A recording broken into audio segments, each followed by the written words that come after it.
Time ৯টায় আমরা শুরু ইনশাআল্লাহ ৯টায় শুরু করেছি। তো আমরা কালক্ষেপণ না করে আমাদের মূল প্রোগ্রাম আজকে কল এন্ড রিকল ম্যানেজমেন্ট, যেটাকে আমরা invite and follow up training হিসেবে জানি। তো আজকে সেই ট্রেনিংটি নেটওয়ার্ক মার্কেটিং এ সবচেয়ে গুরুত্বপূর্ণ, সকল পার্টি গুরুত্বপূর্ণ, সকল পয়েন্টই গুরুত্বপূর্ণ। কিন্তু এই দুইটি পয়েন্ট সবচেয়ে বেশি গুরুত্বপূর্ণ, একটি হচ্ছে ইনভাইট, আরেকটি হচ্ছে ফলো আপ। অর্থাৎ আমি যদি কাউকে আমন্ত্রণ করবো, সেই আমন্ত্রণের পলিসিটা যদি আমি না জানি এবং তাকে পুনরায় রিকল করে ফলো আপের মাধ্যমে তার জয়নিংটা যদি কনফার্ম না করি, তাহলে কিন্তু আমার কোনো কিছু এখানে কমপ্লিট করার সুযোগ নেই। সো আজকের ট্রেনিংটা অত্যন্ত গুরুত্বপূর্ণ, সকলে নোট করার চেষ্টা করবেন। আর যদি নোট করতে কষ্ট হয় তাহলে স্ক্রিনশট দিয়ে পয়েন্ট গুলো নোট করে রাখবেন। তো প্রথমত আলোচনা হচ্ছে হোয়াই উই নিড ট্রেনিং, আমাদের ট্রেনিং এর প্রয়োজনীয়তা কেন। আমি বরাবরই আমার সকল ট্রেনিং এ এই টপিকটা নিয়ে আলোচনা করে আমি মূল টপিকে যাই। তার কারণটা হচ্ছে নেটওয়ার্ক মার্কেটিং এর ট্রেনিং এর কোনো বিকল্প নেই। শুধু নেটওয়ার্ক মার্কেটিং না, যে কোনো সেক্টরে আমি যদি ওই সেক্টর থেকে কোনো কিছু অর্জন করতে চাই, তাহলে ওই সেক্টরের উপর আমার কিন্তু নলেজ লাগবে। যেমন আপনার যদি এই মুহূর্তে প্রচন্ড মাথা ব্যথা হয়, নিশ্চয়ই আপনি আমার কাছে আসবেন না, কারণ আমি যেহেতু ডাক্তার না, তো আপনাকে কিন্তু সঠিক কোনো পরামর্শ দিতে পারবো না। আবার আপনার সাথে যদি ইলেকট্রিক কোনো পার্টস নষ্ট, সেটার জন্য কিন্তু আপনি আমার কাছে আসবেন না, কেননা ওই বিষয়ে আমার কোনো জ্ঞান নেই, দক্ষতা নেই। কিন্তু আপনার আপনার টিম কোনো কারণে কাজটা স্লো হচ্ছে, বা অ্যাসোসিয়েট কোনো কারণে অনিয়মিত হচ্ছে, বা ম্যাচিংটা কম হচ্ছে, অথবা আপনি একটা গোল সেট করেছেন সেটা কিভাবে অর্জন করবেন, এই বিষয়গুলো নিয়ে যদি কোনো কিছু প্রবলেম হয়, সেটা যদি আপনি আমার সাথে শেয়ার করেন, আমি হয়তো সেটার একটা পরামর্শ আপনাকে দিতে পারবো, যেহেতু আমি এই সেক্টর সম্পর্কে স্টাডি করছি। তো এই জন্যই আপনিও ঠিক যে কোনো বিষয় যেখান থেকে আমি কোনো কিছু আর্ন করতে চাচ্ছি বা কোনো কিছু ডেভেলপ করতে চাচ্ছি, মাস্ট বি ওই জায়গাটা বা ওই বিষয়টা, ওই সেক্টরটা সম্পর্কে আমাদের নলেজ গ্যাদার করতে হবে। তো চলুন আজকে আমরা জানবো ট্রেনিং এর প্রয়োজনীয়তা কেন। কারণ বেসিক্যালি আমরা যখন মার্কেটিং প্ল্যান দেখেও, যে কোনো সময় মার্কেটিং প্ল্যানটা যখন দেখেছিলাম, ওই সময় আমরা সাধারণত মূল যে জিনিসটা আমাদের ফোকাস ছিল সেটা হচ্ছে ওয়ান মিশন থেকে কি পাবো। যেমন এখান থেকে ইনকাম পাবো, ইনকামটা কিন্তু আমাদের মেইনলি প্রায়োরিটিতে ছিল। বাট এটা পাওয়ার জন্য যে কাজটা, মূল যে কাজ, সেটা হচ্ছে ট্রেনিং। সেই ট্রেনিং এর বিষয়টা কিন্তু ওইখানে আলোচনাটা খুবই কম, অথবা আলোচনা হয়তো হয়নি আপনার সাথে। যার কারণে আমরা সাধারণত জয়নিং এর পর আর ট্রেনিং এর প্রতি কিন্তু অনীহা, সময় দিতে চাই না। কিন্তু আপনি প্রশিক্ষণ গ্রহণ ছাড়া কিন্তু এই কাজটা করার কোনো সুযোগ নেই। যেমন হযরত আলী রাদিয়াল্লাহু আনহু একটি হাদিস বলেছেন, একটি বাণী বলেছেন। তার থেকে বর্ণিত হাদিসটি হচ্ছে যে আপনি যদি আহ, প্রশিক্ষণে ঘাম না ঝরান, তাহলে যুদ্ধে গেলে আপনার রক্ত ঝরবে। কত গুরুত্বপূর্ণ একটি মেসেজ। আপনি যদি প্রশিক্ষণে ঘাম না ঝরান, তাহলে কিন্তু যুদ্ধে গেলে আপনার রক্ত ঝরবে। তার মানে প্রশিক্ষণটা মোস্ট ইম্পর্টেন্ট। দেখুন বাংলাদেশ সেনাবাহিনীর প্রত্যেকটা ক্যাম্পে প্রবেশ পথে কিন্তু লেখা আছে, যেটাকে আমরা ক্যান্টনমেন্ট বলি। প্রত্যেকটা প্রবেশ পথে লেখা আছে কঠোর প্রশিক্ষণ, সহজ যুদ্ধ। তার মানে প্রশিক্ষণটা কিন্তু কঠোর নিতে হয়, কঠোরভাবে করতে হয়, বা অনেক কষ্ট করে এটা অর্জন করতে হয়। কিন্তু কৌশল যখন জানা হয়, তখন কিন্তু যুদ্ধটা সহজ হয়ে যায়। আমি যদি দুই একটা এক্সাম্পল আপনার সাথে শেয়ার করি, তাহলে বুঝতে পারবেন। যেমন বাংলাদেশে 2018 সালে একটি অনাকাঙ্ক্ষিত দুর্ঘটনা হয় গুলশান 2-এ। একটি রেস্টুরেন্টের মধ্যে 11 জন বিদেশি নাগরিকের গলা কেটে হত্যা করেছিল কিন্তু উগ্রপন্থী জঙ্গি। যে অপারেশনটি সাকসেসফুলি করার জন্য বাংলাদেশের সকল সেনা সেনাবাহিনী ছাড়া বিডিআর, র্যাব, পুলিশ থেকে শুরু করে সকল বাহিনী কিন্তু প্রায় নেয়ার আবার 7 ঘন্টা চেষ্টা করে তাদের এই অভিযানটা পরিচালনা করে সাকসেসফুল করার জন্য। কিন্তু এই অভিযানটি কিন্তু সাকসেসফুল করতে পারে, কেননা ততক্ষণ ভিতরে কিছু মানুষ জীবিত ছিল, তাদেরকে জীবিত উদ্ধার করা খুব গুরুত্বপূর্ণ ছিল। যখনই বাংলাদেশের সেনাবাহিনীর একটি চৌকস কমান্ডার বাহিনীকে খোঁজ দেওয়া হলো, তখন কিন্তু মাত্র নেয়ার অ্যাবাউট 7 মিনিটের একটি সাকসেসফুল অপারেশনের মাধ্যমে কিন্তু ওইটা কমপ্লিট করা হয়। তাহলে বিষয়টা কি দাঁড়ালো? সকল বাহিনী যেটা 9 ঘন্টা তাদের পক্ষে কষ্ট করেছিল, বাট সেনাবাহিনীর কাছে সেটা 7 মিনিটে পসিবিলিটি ছিল, কারণ তাদের সকল ইনফরমেশন কিন্তু জানা, বা সকল কৌশলটা কিন্তু তারা জানে। আপনি খেয়াল করে দেখবেন বাংলাদেশের যতগুলো বাহিনী আছে, সকল বাহিনীর মধ্যে র্যাঙ্ক কিন্তু 1 নম্বর হচ্ছে সেনাবাহিনী। আর সবচেয়ে একদম নিচের লেভেলটা হচ্ছে চৌকিদার, যেটা আমরা গ্রাম্য পুলিশ বলি, চৌকিদার যাদেরকে আমরা বলি। বছর 365 দিনে কিন্তু মাঠে থাকে চৌকিদার, যারা ডিউটির অবস্থাটাকে ফিরে কাজ করে, কিন্তু তারা কিন্তু র্যাঙ্কে এক না। সেনাবাহিনী কিন্তু ইমার্জেন্সি দেশে কোনো যদি সিচুয়েশন ক্রিয়েট না হয়, সেনাবাহিনীকে কিন্তু নামানো হয় না। তারা বছরের বেশির অংশেই কিন্তু প্রশিক্ষণের উপরে থাকে, অথচ তারা কিন্তু র্যাঙ্কে এক, কারণ তাদের সকল কৌশল কিন্তু রপ্ত হয়ে গেছে। সো আমার মনে হচ্ছে আমরা প্রত্যেকে যদি আমরা ট্রেনিং এর প্রতি সবচেয়ে বেশি নজর দেই, ফোকাস দেই এবং ট্রেনিংটা সবচেয়ে বেশি ভালোভাবে করি, তাহলে কিন্তু অটোমেটিক আমরা যে স্বপ্ন দেখে নেটওয়ার্ক মার্কেটিং এসেছি, সেই স্বপ্নগুলো কিন্তু ফুলফিল করা সহজ হবে। যেমন আমি ফেসবুকে একটি ছবি দেখেছিলাম, সেটা হচ্ছে যে আমাদের দেশের একজন খুব পরিচিত অভিনেতা, আমাদের অনেকেরই প্রিয়, সেটা হচ্ছে মোশাররফ করিম। তো মোশাররফ করিমকে পুলিশ এসে ধরলো। তো জিজ্ঞেস করলো, মোশাররফ করিম জিজ্ঞেস করতেছে যে স্যার আমার অপরাধ কি, কেন আমাকে অ্যারেস্ট করছেন? তখন পুলিশ বলল যে আপনি ছাগল চুরি করছেন, এই ছাগল চুরির অপরাধে আপনাকে গ্রেপ্তার করা হলো। তখন সে বলল যে স্যার আমি জীবনে একটা গাছের পাতাও চুরি করিনি, আর ছাগল তো পরে।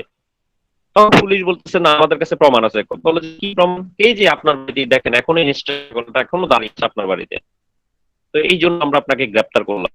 তখন সে বলল যে স্যার বিশ্বাস করেন আমি কিন্তু ছাগলকে টাচ করি নাই, আমি শুধু কাঠ পাতা নিয়ে হাঁটতেছিলাম, আর এই ছাগলটা অটোমেটিক আমার পিছে পিছে চলে আসছে।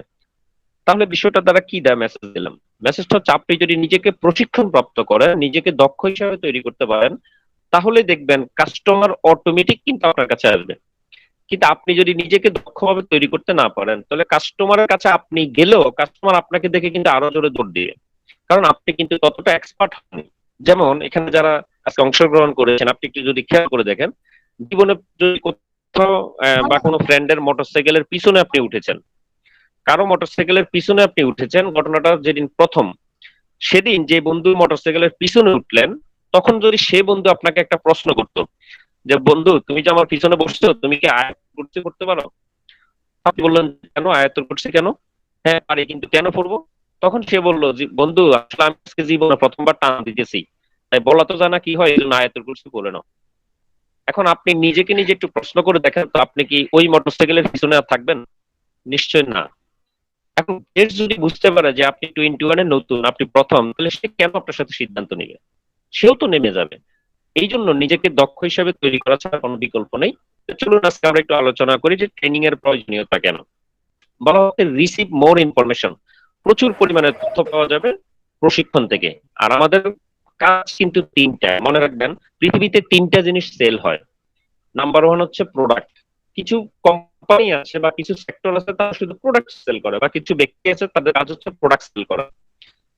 সেকেন্ড যে জিনিসটা সেল হয় সেটা হচ্ছে ইনফরমেশন। তাদের কাজ হচ্ছে শুধু ইনফরমেশন সেল করা, এবং সেই সেক্টরের কাজ বা কিছু ব্যক্তির কাজ হচ্ছে ইনফরমেশন প্রোভাইড করা। তিন নম্বর যেটা সেল হয় সেটা হচ্ছে সার্ভিস। যেমন ডাক্তার, ইঞ্জিনিয়ার, শিক্ষক, ওনারা আমাদেরকে যেটা দিচ্ছেন সেটা কিন্তু সার্ভিস। তাহলে পৃথিবীতে তিনটা জিনিস সেল হয়, একটা হচ্ছে প্রোডাক্ট, একটা হচ্ছে সার্ভিস, আর একটা হচ্ছে ইনফরমেশন। আপনি হয়তো কখনো এটা অ্যানালাইসিস করে দেখেছেন কিনা আমি জানি না, নেটওয়ার্ক মার্কেটিং এ যারা কাজ করে তারা কিন্তু তিনটা জিনিসে সেল করতে হয়: প্রোডাক্ট, ইনফরমেশন, সার্ভিস। সো আপনার কাছে প্রচুর পরিমাণে যদি ইনফরমেশন না থাকে, আপনি কিন্তু সেই কাজগুলো করতে পারবেন না। আর এই ইনফরমেশনটা পাওয়া যাবে ট্রেনিং এ আসলে। নাম্বার টু হচ্ছে ইজিলি অ্যাচিভ আওয়ার গোল। সহজে আপনি আপনার লক্ষ্যটা কিভাবে অর্জন করবেন। লক্ষ্যটা অর্জন করার জন্য যে কাজগুলো আপনাকে করতে হবে, সেই কাজগুলো কি কি? যেমন আমাদের এখানে যারা আমরা অংশগ্রহণ করেছি, আমরা গ্রামের বাড়িতে বছরে একবার দুইবার যাওয়া হয়, অথবা এই আপনি কখনো যদি পুকুরে জীবনে একবার শখ করে যদি আপনি কি করেন, নেমে মাছ ধরার অভিজ্ঞতা থাকে, দেখবেন আপনি যখন জাল পানির নিচ থেকে ডুব দিয়ে মাছ উঠাবেন, আপনি টাকি মাছ যেভাবে পানির নিচ থেকে বের করবেন, একই ফর্মুলা কিন্তু শিং মাছ বাইর করার চেষ্টা করবেন না। কেন? কারণ শিং মাছের কাঁটা আছে। এখন আপনার কাছে একটা প্রশ্ন, সেটা হচ্ছে যে মাছ বেশি চালাক না মানুষ বেশি চালাক? নিশ্চয়ই মানুষ, কারণ সৃষ্টি সারাজীব। তাহলে মাছ যদি এক একটা ধরার জন্য আমাদেরকে এক একটা কৌশল রপ্ত করতে হয়, ঠিক মানুষও যখন আমরা এক একজন কাস্টমারকে হ্যান্ডেল করব, এক একজন কাস্টমারকে আমরা জয়েন করাবো, তাহলে প্রত্যেকটা কাস্টমারের জন্য তো আমাকে আলাদা ডিফারেন্ট ট্রেনিং গ্রহণ করতে হবে। কিন্তু আমরা ম্যাক্সিমাম কি মনে করি, দুই একটা ট্রেনিং করবো, দুজনে হামামো, সারা জীবন কামামো। অ্যাকচুয়ালি কিন্তু এটা হামানো কামানো বিজনেস না। সো ট্রেনিং এর প্রতি আমাদের সকলের জোর দিতে হবে। তিন নম্বর হচ্ছে training is the fuel for our work. Training হলো আমাদের কাজের জন্য জ্বালানি তেল। এবং সর্বশেষ হচ্ছে কি আপগ্রেডিং আওয়ার স্কিল, আপনার দক্ষতাটাকে কন্টিনিউ আপডেট করা। এখন আপনি হয়তো চিন্তা করতে পারেন আমি দীর্ঘদিন নেটওয়ার্ক মার্কেটিং প্র্যাকটিস করেছি, অথবা আমি দীর্ঘদিন অন্য একটা পেশায় ছিলাম, অথবা আমি অনলাইন সম্পর্কে অনেক কিছু জানি, এখন আমি এটা কেন আবার কিনবো? দেখুন, পৃথিবীর সকল কিছু কিন্তু ডে বাই ডে আপডেট হচ্ছে।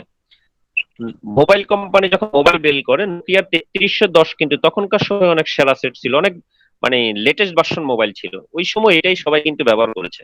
এখন কিন্তু কাউকে ফ্রি দিলেও সে ব্যবহার করবে কিনা আমি জানি না, কিন্তু ওই সময়ের জন্য কিন্তু ওই মডেলটাই পারফেক্ট ছিল। তার মানে আগে মোবাইল যত বড় ছিল দেখতে তত দামি মনে হইতো, আর এখন মোবাইল যত ছোট দেখতে মনে হয় তত দামি। তাহলে এই যে পরিবর্তনটা আসছে, এই পরিবর্তনের সাথে আপনাকে খাপ খাওয়াতে হবে। এখানে আমি একটা ছবি দেখাচ্ছি, তাহলে আপনি বুঝবেন কেন পরিবর্তনের সাথে আপনার খাপ খাওয়ানো উচিত। যেমন এটা হচ্ছে ওল ক্রো, আগের দিনের কাকের গল্প। আমরা একটা গল্প বলছিলাম কাকের বুদ্ধি। একটা একটা করে কাকের পানি তৃষ্ণা লাগে, তখন সে একটা একটা করে পানি পাথর পেলে পানির কলসে, তখন পানিটা উপরে উঠে তারপরে সে পান করে। এই গল্পটা আমরা ছোটবেলা পড়েছিলাম, কাকের বুদ্ধি। কিন্তু বর্তমানের মডার্ন ক্রো কিন্তু এত কষ্ট করে না, সে কিন্তু ডাইরেক্টলি পাইপ নিয়ে এসে পানি পান করা শুরু করে। তাহলে কষ্ট কম, রেজাল্ট তাড়াতাড়ি। অর্থাৎ যার কাছে প্রশিক্ষণ আছে তার কাছে কিন্তু কাজটা ইজি, কিন্তু যার কাছে প্রশিক্ষণ নাই তার কাছে কাজটা কিন্তু কঠিন। এই জন্য আমাদের ট্রেনিং এ মনোযোগী হওয়া জরুরি। চলুন আমরা বর্তমান এই, পৃথিবীতে যে একটা সিচুয়েশন আমরা আছি, যেমন এখন লকডাউন চলছে, লকডাউনটা 10 তারিখ পর্যন্ত বাড়িয়েছে। এরপরে হয়তো জীবন জীবিকার তাগিদে সরকার সবকিছু খুলে দিবে, কারণ লকডাউনে তো মূল সমাধান না। যদি আমরা সচেতন না হই তাহলে কিন্তু এটা সমাধান না, সচেতনতা হচ্ছে সবচেয়ে বড় সমাধান। তো চলুন ভয় না পেয়ে আমরা সচেতনতার মাধ্যমে করব জয়। তো সেটা কিভাবে, কিছু রিপোর্ট আমি আপনার সামনে শেয়ার করছি, তাহলে আপনি বুঝতে পারবেন অ্যাকচুয়ালি ভয় কতটা পাওয়া উচিত, নাকি সেই ভয়টা না পেয়ে সচেতন হওয়া উচিত। যেমন এটা 2020 সালের শেষ 3 মাসের একটি রিপোর্ট। করোনায় 3 মাসে 3,14,687 জন মারা যায় পুরো পৃথিবীতে। ওই একই সময় 3 মাসে শুধুমাত্র ম্যালেরিয়া রোগে মারা যায়, ম্যালেরিয়া জ্বরের মাধ্যমে 3,40,584 জন। ওই একই সময় 3 মাসে আত্মহত্যা করে মারা যায় 3,53,696 জন পুরো পৃথিবীতে। সড়ক দুর্ঘটনায় তখন 3 মাসে পুরো পৃথিবী, যদিও সকল গাড়ি ঘোড়া কিন্তু ম্যাক্সিমাম বন্ধ ছিল, তারপরে টুকটাক যেটা চলেছে সেটাতেই রিপোর্ট দেখেন 3,93,479 জন কিন্তু মারা গিয়েছে। এইচআইভি ভাইরাসের কারণে 2,40,950 জন মারা গিয়েছে এই একই সময়ের মধ্যে। মদ্যপান জনিত কারণে মারা গিয়েছে 5,58,471 জন। ক্যান্সার জনিত মারা যায়, ক্যান্সার জনিত কারণে বা ক্যান্সার রোগে 11,67,714 জন। শুধু ধূমপানের কারণে মারা যায় 8,16,498 জন। যক্ষায়, এটা 3 মাস না, এটা 12 মাসের রিপোর্ট, 2020 সালে শুধু যক্ষা রোগে মারা যায় 14 লক্ষ মানুষ। মশার কারণে আপনি জেনে হয়তো আশ্চর্য হবেন, প্রতিদিন পৃথিবীতে কিন্তু 2,780 জন মানুষ মারা যাচ্ছে শুধু মশার কামড়ে। অথচ পৃথিবীতে সবচেয়ে তুলনামূলক ছোট প্রাণীগুলোর মধ্যে একটা কিন্তু হচ্ছে মশা। সেই মশার কারণে প্রতিদিন কিন্তু মারা যাচ্ছে 2,780 জন পার ডে। অথচ আমরা কিন্তু দেখেন এই যে জরিপটা আমি দেখালাম, তার মানে করোনা থেকে 28 গুণ বেশি মানুষ মারা যাচ্ছে আরো বিভিন্ন রোগে। কিন্তু আমরা ওই বিষয়গুলো নিয়ে কিন্তু এতটা সচেতন, এতটা ভয় কিন্তু আমাদের মধ্যে নাই।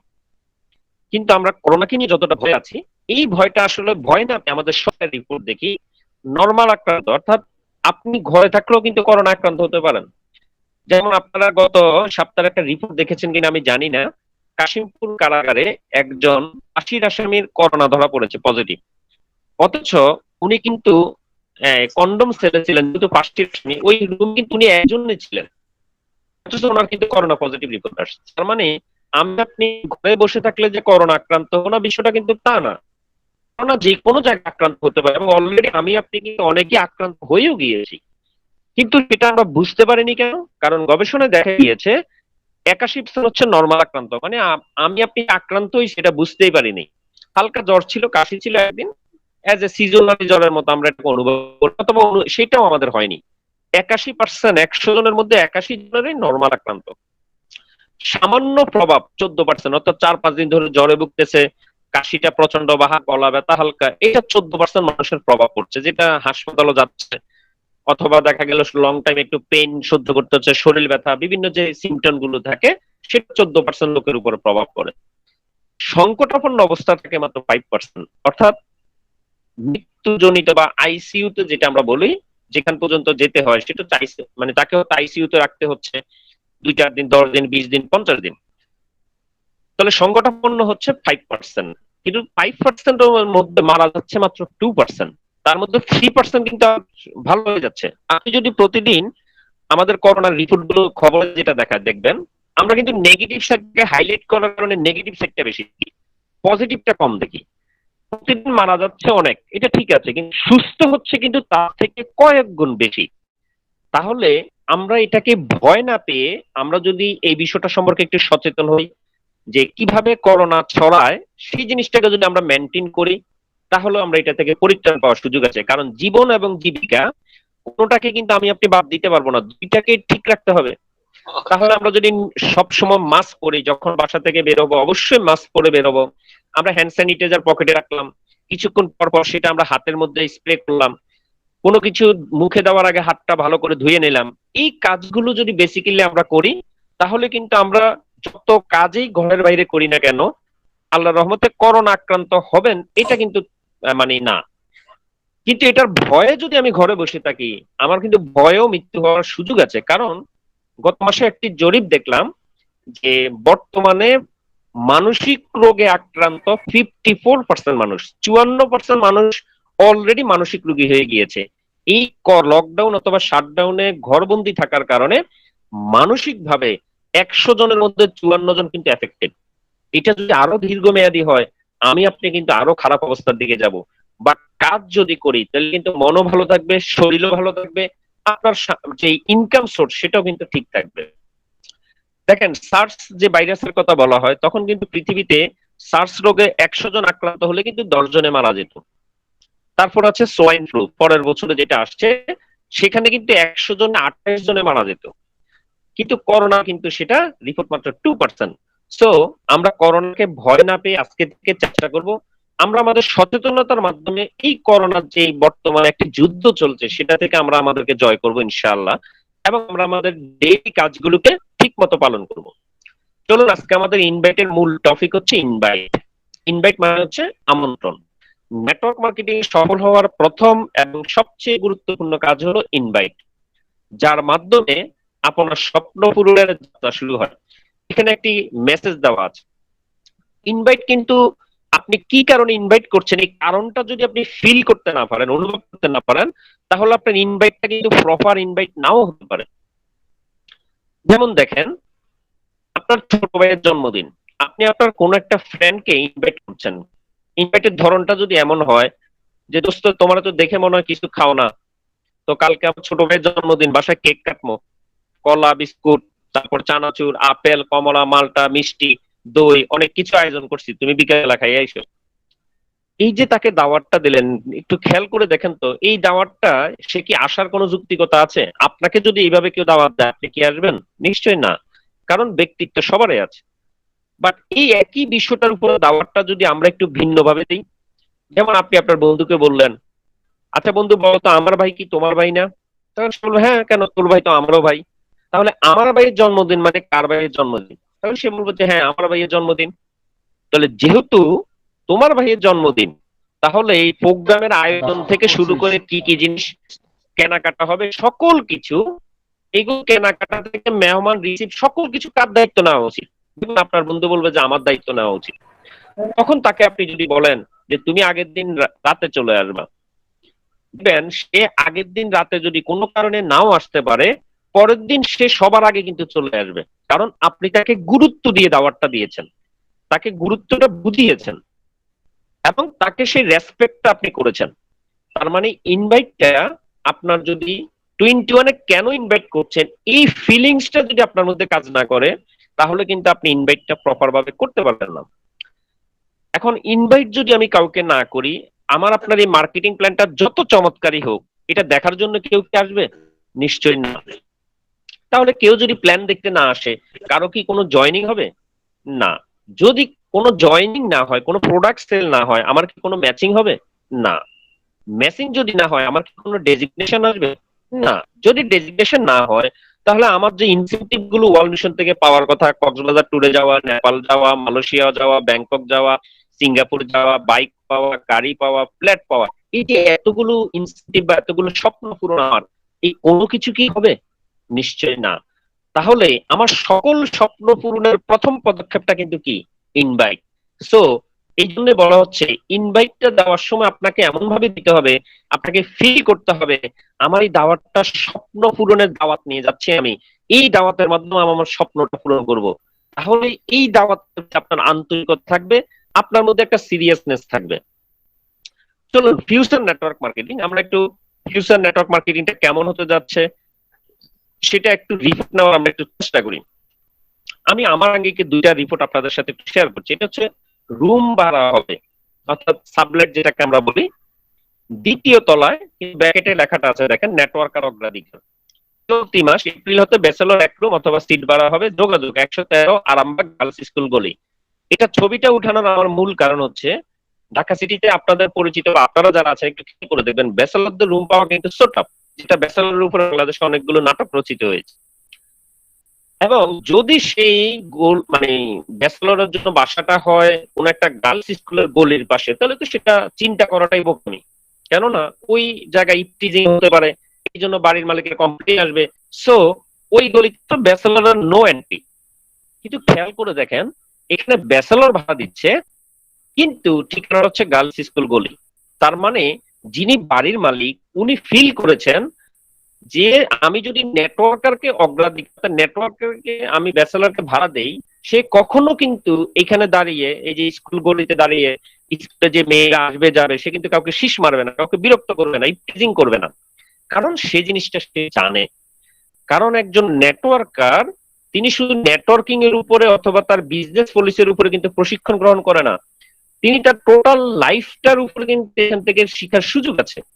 এবং একজন মানুষ শুধু সেল কিভাবে করবে আমরা কিন্তু সেটা শিখাচ্ছি না, নেটওয়ার্ক মার্কেটিং এ শুধু সেটার উপর আলোচনা হয় না।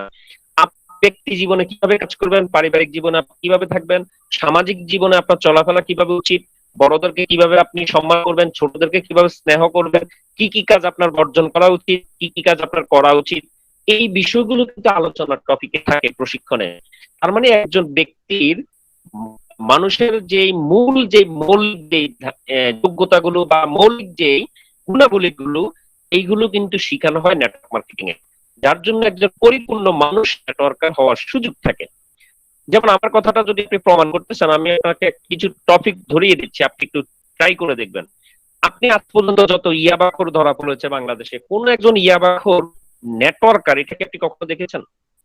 যত ইফতিজার মামলা হচ্ছে আপনি একটু খেয়াল করে দেখেন তো কোন ইফতিজার কি নেটওয়ার্ক নেটওয়ার্ক কর্মী? না। এই যে কোন ইয়াবা বাবা বা ইফতিজিং বা যে সকল সমাজে খারাপ দিকগুলো আছে এগুলো কেউই কিন্তু নেটওয়ার্কাররা জড়িত না। কেন না? তারা জানে এই কাজগুলো তারা মানে করাটা তাদের জন্য ঠিক না এবং এই কাজগুলো সমাজের জন্য ব্যক্তির জন্য খারাপ। এই জন্য তারা এই জিনিসগুলো কিন্তু পরিহার করে। তার মানে কোন নেটওয়ার্কারের পক্ষে এই নেগেটিভ কাজগুলো করার কোনো সুযোগ না। কারো মধ্যে যদি এই নেগেটিভ দিকগুলো থাকে তাহলে সে কখনো এই সেক্টর কিন্তু লং টাইম সাস্টেন করতে পারবে না, সেখান থেকে অলরেডি ঝরে গিয়েছে। তার মানে নেটওয়ার্কার অগ্রাধিকার, এই মেসেজটা দেওয়ার অর্থ হলো আজকে বাসা বাড়ার ক্ষেত্রে নেটওয়ার্কার অগ্রাধিকার, ভবিষ্যতে দেখবেন চাকরি অথবা যে কোনো জিনিস কোনো একটা অফার আসবে, অথবা এমন হতে পারে কোনো মেয়ের বাবা তার মেয়ে বিয়ে দিবে, সেই সার্কুলেশনও হয়তো ব্যাকেটে লেখা থাকতে পারে নেটওয়ার্কার অগ্রাধিকার। সো নেটওয়ার্কের ফিউচারটা কিন্তু ব্রাইটনেস হচ্ছে। এখানে আরেকটি ছবি দেওয়া আছে, ইন্ডিয়ান একটি ব্যাংকের, আইসিআইসিআই ব্যাংকের একটি রিপোর্ট, সেটা হচ্ছে যে জব সার্কুলেশনের কেওয়াইসি ফর্ম যে পূরণ করে যেটা সাবমিট করতে হয়েছে, সেখানে সে ফর্মের ইনফরমেশন ডাটার মধ্যে একটা হচ্ছে আপনার অকুপেশনের ঘর। আমি যেটা রেড মার্ক করে দিয়েছি দেখেন এখানে লেখা আছে মাল্টি লেভেল মার্কেটিং। তার মানে ইন্ডিয়াতে অলরেডি নেটওয়ার্ক মার্কেটিং থেকে একটি প্রফেশন হিসেবে কিন্তু স্বীকৃতি দিয়ে দিয়েছে। এখন আপনারা ভালো করে জানেন আমাদের নিকটবর্তী ইন্ডিয়াতে যা কিছু হচ্ছে বা যা কিছু হয় এটা কিন্তু এরপরে বাংলাদেশে কিন্তু হয়। তো যেহেতু বর্ডার খুব কাছাকাছি এই পাড়ার ওপার, তার মানে এই মাল্টিলেভেল মার্কেটিং ইন্ডিয়া রাইট কিন্তু এখন প্রফেশনাল হিসাবে কিন্তু গভর্নমেন্টলি ভাবে স্বীকৃতি পেয়েছে, সামাজিক ভাবে একটা কিন্তু মর্যাদা পেয়েছে। উইদিন শর্ট টাইম সেই জিনিসটা কিন্তু বাংলাদেশে আসবে। সো আমরা যারা এটাতে অলরেডি আগে চলে এসেছি তাদের জন্য কিন্তু অনেক ভালো একটা সাইট কিন্তু তৈরি হচ্ছে, ভালো একটা দিক তৈরি হচ্ছে। কারণ আগামী দিনে নেটওয়ার্কিং এর যখন উজ্জ্বল ভবিষ্যৎ হবে, সেটা নেতৃত্বে কিন্তু আপনারা থাকার সুযোগ থাকবে। তো চলুন আজকে ইনভাইট মানে হচ্ছে যোগাযোগ, আমন্ত্রণ। বলা হচ্ছে কন্ট্যাক্ট লিস্ট অনুযায়ী যোগাযোগের সম্ভাব্য তারিখ অনুযায়ী আপনার টার্গেট ক্রেতার সাথে যোগাযোগ করবেন। মনে রাখতে হবে, সঠিক সময়ে সঠিক কাজ করতে পারলে কেবল সাফল্য আসবে। অনেকেই স্বপ্ন প্রস্তুত করেন, লক্ষ্য স্থির করেন, তালিকা প্রস্তুত করেন, প্রচুর প্রশিক্ষণ গ্রহণ করেন, কিন্তু সফল হন না, কারণ সঠিক আমন্ত্রণের অনুপস্থিতি। ব্যক্তি বিশেষ যোগাযোগের ধরন ও আমন্ত্রণ ভিন্ন হওয়া উচিত। টার্গেট ক্রেতার বয়স এবং পেশার সাথে সামঞ্জস্য রেখে আমন্ত্রণ জানাতে হবে। সঠিক ব্যক্তির নিকট সঠিক সময়ে সঠিক আমন্ত্রণ জানানোর জন্য দরকার যথেষ্ট আত্মবিশ্বাস এবং প্রচুর অনুশীলন। আমরা যে কাজটা এখন করছি, সেই কাজটা দুই ভাবে করা যেতে পারে। সেটা হচ্ছে ফিজিক্যাল ওয়ার্ক, যেটা আমরা অ্যাজ ইউজুয়াল করোনা আসার আগে আমরা অভ্যস্ত ছিলাম, আমরা সবসময় ফিজিক্যাল ভাবে কাজ করতাম। করোনা আসার পরে যেহেতু শাটডাউন, লকডাউন অথবা বাসায় থাকুন নিরাপদে থাকুন কথাটি প্রচলন শুরু হয়েছে, তার মানে ডিজিটাল ওয়ার্ল্ড। এখন আমরা ফিজিক্যাল ওয়ার্ল্ডে যেহেতু কাজ কম করতে পারি, তাই ডিজিটাল ওয়ার্ল্ডে বেশি করতে হবে। যেমন আজকের প্রশিক্ষণটা, আমরা সাধারণত এই প্রশিক্ষণগুলো ফিজিক্যাল ভাবে কিন্তু করতাম, বা যেহেতু এখন ফিজিক্যাল ভাবে করার সুযোগ পাচ্ছি না, আমরা কিন্তু আমাদের প্রশিক্ষণ বন্ধ রাখে আমরা ডিজিটাল ওয়ে কিন্তু স্টার্ট করেছি। তো আপনি আপনার মিটিং, সেমিনার, সেগুলো কিন্তু আপনি ডিজিটাল ওয়েতে শুরু করতে পারেন। এখন ফিজিক্যাল আর ডিজিটালে কাজ করার জন্য সবচেয়ে যেটা বাধাগ্রস্ত আপনি হবেন, বা সবচেয়ে বেশি যে জিনিসটার সম্মুখীন হবেন, সেটা হচ্ছে ট্রাস্ট লেভেল। অর্থাৎ এই দুইটার মধ্যে কিন্তু সবচেয়ে বেশি মানুষের মধ্যে ট্রাস্ট লেভেলটা কম থাকে। অর্থাৎ ফিজিক্যাল ভাবে যেটার ট্রাস্ট লেভেলটা বেশি থাকে, ডিজিটাল ওয়ার্ল্ডে সেটা কম থাকে। কারণ ডিজিটাল ওয়ার্ল্ডে আমরা দেখেছি বিভিন্ন প্রতারণা বা বিভিন্ন ফেক জিনিস বা বিভিন্ন ক্রাইম, এই জন্য ডিজিটালের প্রতি মানুষের আস্থাটা একটু কম থাকে। কিন্তু আমাদেরকে সেই আস্থাটা কি করতে হবে? তৈরি করতে হবে। চলুন সেটার প্রথম কাজ, digital world. Don't invite anyone to show the plan directly. আমরা অনেকে মেসেঞ্জারে আমাদের মার্কেটিং প্ল্যানটা পাঠিয়ে দেই, বা ফেসবুকে মার্কেটিং এর চকটা রেখে দেই। এটা কিন্তু একটা রং কনসেপ্ট। ডাইরেক্টলি কাউকে মার্কেটিং প্ল্যান দেখালে এটা ইফেক্টিভ হয় না। আপনি চাইলে বিভিন্নভাবে কিন্তু ডিজিটাল মার্কেটিংটাকে কাজে লাগাতে পারেন। সেটা কিভাবে? যেমন ফেসবুক, তারপর হচ্ছে ডিফারেন্ট গ্রুপ, হোয়াটসঅ্যাপ, ইনস্টাগ্রাম, এই জিনিসগুলোর মাধ্যমে আমরা কাজ করি। যেমন আপনি ফেসবুকে একটা গ্রুপ খুলতে পারেন, আপনি হোয়াটসঅ্যাপে একটি গ্রুপ খুলতে পারেন, আপনি ইনস্টাগ্রামে একটি গ্রুপ খুলতে পারেন। এই গ্রুপগুলো কি করলেন? আপনি কিছু সচেতনতামূলক ফোর্স দিলেন, জনসচেতনতামূলক আপনি ফোর্স দিলেন। যেমন আমাদের মোরিঙ্গা একটি চমৎকার প্রোডাক্ট আছে, যে প্রোডাক্টটি এই মুহূর্তে এই করোনার সময় প্রত্যেকটা মানুষের কিন্তু এই প্রোডাক্টটা কিন্তু দরকার। প্রত্যেকটা ফ্যামিলিতে প্রত্যেকটা মেম্বারের কিন্তু নিয়মিত এখন মোরিঙ্গা খাওয়া দরকার। তাহলে যেহেতু সবার নিয়মিত মোরিঙ্গা খাওয়া দরকার, তাহলে আমরা মোরিঙ্গার উপরে আমরা কিছু সচেতনতামূলক কথা লিখতে পারি। ধরেন মোরিঙ্গার বেনিফিট দিয়ে আপনি একটা পোস্ট দিলেন, দিয়ে লাস্টে আপনি মোরিঙ্গার যে ছবি আছে এটা দিয়ে আপনি পোস্ট দিয়ে দিলেন। যেমন বাটা যখন প্রথম মার্কেটিংটা শুরু করেছে পোস্টার বা ব্যানার দিয়ে, তখন বাটা যে কাজটা করেছে, সে কি করেছে? তার ব্যানারে লেখার চেষ্টা করেছে, ব্যানারে লিখেছে, সে লেখাটা ছিল, কোনো কিছুর আঘাতে যদি পা ক্ষত হয়, তাহলে পায়ে দোষটঙ্কা হতে পারে। দেখেন, কারণ আপনি খালি পায়ে যখন হাঁটবেন, তখন স্বাভাবিকভাবে যে কোনো কিছুর আঘাত কিন্তু আপনার পায়ে লাগতে পারে। তাহলে কোনো কিছুর আঘাত যদি আমার পায়ে লাগে, তাহলে আমার ধনুষ্টঙ্কা হতে পারে। এই জন্য দেখবেন আপনার শরীরে পায়ের নিচে বা কোথাও যদি প্যারাক বা স্টিল জাতীয় কোনো কিছু আমাদের শরীরে আঘাত পাই, তখন কিন্তু আমরা টিকা নিতে টিকা নিতে হয়, ধনুষ্টঙ্কার টিকা যেটাকে বলা হয়, যেন ধনুষ্টঙ্কা না হয়। ওই সময় ধনুষ্টঙ্কার টিকা আবিষ্কার হওয়ার আগে কিন্তু এই ধনুষ্টঙ্কা জনিত কারণে মানুষ মারা যেত। তো বাটা লিখলো যে যদি খালি পায়ে হাঁটেন, তাহলে কোনো কিছুর দ্বারা আঘাত পেয়ে ধনুষ্টঙ্কা হওয়ার সম্ভাবনা আছে। তাহলে কি করতে হবে? জুতা পরুন। খালি পায়ে হেঁটে আঘাত না পেয়ে জুতা পরুন। নিচে লিখেছে বাটা জুতা। তার মানে সে কিন্তু ডাইরেক্টলি উপরের লাইনে কথাটা বলেনি যে বাটা জুতা পরুন। তাহলে টেকনিক্যাল মার্কেটিং এটাকে বলা হচ্ছে ইনডাইরেক্ট মার্কেটিং। আমি আপনি অনলাইনে কিন্তু চাইলে ডিজিটাল মার্কেটিং এই ডিফারেন্স মার্কেটিংটা কিন্তু ক্রিয়েট করতে পারি, যেটাকে বলা হচ্ছে ইনডাইরেক্ট মার্কেটিং। নাম্বার 2 হচ্ছে build a deep relationship first to create trust. যেহেতু ডিজিটাল এবং ফিজিক্যাল ওয়ার্ল্ডের মধ্যে ট্রাস্টটাই সবচেয়ে ফ্যাক্ট, সো আমরা যে কাজটা করতে পারি, আমাদের রিলেশনশিপটা যেন মজবুত হয়। আর সম্পর্ক যত গভীর হবে, বিশ্বাসের জায়গাটা কিন্তু তত গভীরতা আসবে। এখন রিলেশনশিপ কিভাবে ক্রিয়েট হয়, এখানে একটা সূত্র লেখা আছে, বা ট্রাস্ট লেভেল কিভাবে তৈরি হয়। সেই ফর্মুলাটা হচ্ছে ক্রিক, CRIC। সি মানে হচ্ছে কমিউনিকেশন। তার মানে প্রথমত হচ্ছে আমাকে যোগাযোগ করতে হবে। তাহলে আপনি কারোর সাথে যদি যোগাযোগ করেন, নিয়মিত কন্ট্যাক্ট করেন, নিয়মিত মেসেজ করেন, নিয়মিত ফোনে কথা বলেন, দেখবেন আস্তে আস্তে রিলেশন, তার সাথে সম্পর্কটা কিন্তু বৃদ্ধি হওয়া শুরু হবে। যখন সম্পর্কটা বাড়া শুরু হবে, তখন দেখবেন আপনাদের দুজনের মধ্যে বা ওই ব্যক্তিগুলোর সাথে তথ্য আদান প্রদান কিন্তু শুরু হয়ে যাচ্ছে। আর তথ্য আদান প্রদান হওয়ার পর এরপরে আপনার মধ্যে আপনার এবং তার সাথে কিন্তু একটা কমিটমেন্টের জায়গা ক্রিয়েট হবে। তাহলে প্রথমত হচ্ছে কমিউনিকেশন, দেন তৈরি হবে রিলেশন, রিলেশন হলে আদান প্রদান হবে ইনফরমেশন, ইনফরমেশন আদান প্রদানের একটা পর্যায়ে হয়ে যাবে কমিটমেন্ট। সো এই কমিটমেন্ট আর ট্রাস্টটাকে যদি আমরা ঠিক রাখতে চাই, প্রথম সূত্রটা কিন্তু কমিউনিকেশন, যোগাযোগ করতে হবে। তাই এই ফর্মুলাটা যদি অ্যাপ্লাই করি, তাহলে আমরা আমাদের সম্পর্কটা আরো মজবুত করতে পারবো। Make a script before, short speed, maximum 5 minutes. আপনি যদি ফোনে কথা বলেন বা কোনো কিছু লিখবেন, তাহলে এটা একটু চেষ্টা করেন আগে রাফ কপি করার জন্য, অর্থাৎ ডাইরেক্টলি সেটা আপনি অনলাইনে চলে আসবেন না। অনলাইনে এসে যদি প্রয়োজনীয় চেয়ে অপ্রয়োজনীয় কথা দিয়ে বেশি বলে ফেলেন, তখন বিষয়টা কিন্তু যার কাছে বলছেন তার কাছে প্রেজেন্টেশনটা কিন্তু সুন্দর হচ্ছে না। সো এই জন্য আগে একটা স্ক্রিপ্ট যদি আপনি লেখেন, প্র্যাকটিস করেন। কারণ বলা হচ্ছে নো বডি বর্ন জিনিয়াস, পৃথিবীতে কেউই কিন্তু জিনিয়াস হয়ে জন্মগ্রহণ করে না। Practice makes a man genius. শুধুমাত্র চর্চার মাধ্যমে একজন লোক কিন্তু নিজেকে দক্ষ করতে পারে। চলুন প্রিপারেশন অফ ইনভাইট। এখন আমরা যদি ইনভাইট করবো, তার আগে কিছু প্রিপারেশনের বিষয় আছে। সেই প্রিপারেশন গুলো আমরা কিভাবে করবো? Number 1, customer selection. প্রথমত হচ্ছে আমরা ব্যক্তি সিলেক্ট করবো যে কাকে আমরা ইনভাইট করবো। নাম্বার 2 হচ্ছে মেন্টাল গেট আপ, মানসিক প্রস্তুতি। নাম্বার 3 হচ্ছে ফিজিক্যাল গেট আপ, অর্থাৎ শারীরিক গঠন যেটা বা বাহ্যিক যেটা, physical get up. Make short list 500+ name. Make a short list 500+ name. 500 জনের একটি নামের তালিকা তৈরি করব। But remember, who has a big list, he has a big business. যার একটি বড় নামের তালিকা আছে, তার একটি বড় ব্যবসা আছে। এখন আপনি হয়তো নামের তালিকা লিখতে বললে মেজর যে প্রবলেমটা হয়, আমরা লিখতে গেলে 5-10টা নাম লিখলে আর নাম নাই। কেন নাই? কারণ আপনি যখন নামের তালিকা লিখতে বসেছেন, তখন আপনি দেখা গেছে মিস্টার এ, তখন কি করছেন, ও মিস্টার এ তো জয়েন করবে না। মিস্টার বি, না তাকে তো বলাই যাবে না। মিস্টার সি, না সে তো আমাকে বকা দিবে। এই যে আপনি বারবার কাটিং করছেন যে ওনাকে, তাকে ইনভাইট করা যাবে না, তাকে যাবে না, তাকে যাবে না, তাকে যাবে না, এই কারণে আপনার নামের তালিকাটা কিন্তু ছোট। কথা, একটি কথা বলা আছে যে নামের তালিকার ক্ষেত্রে, সেটা হচ্ছে ডোন্ট প্রিজাজ। বিচারকের আসলে কখনো বসা যাবে না। উনি করবে না করবে না সেটার বিশ্লেষণ আপনি করবেন না, সেটা বিচার করার সুযোগ নেই। আপনার দায়িত্ব হচ্ছে আপনি কতজন মানুষকে জানেন, চিনেন, তাদের একটা নামের তালিকা তৈরি করুন।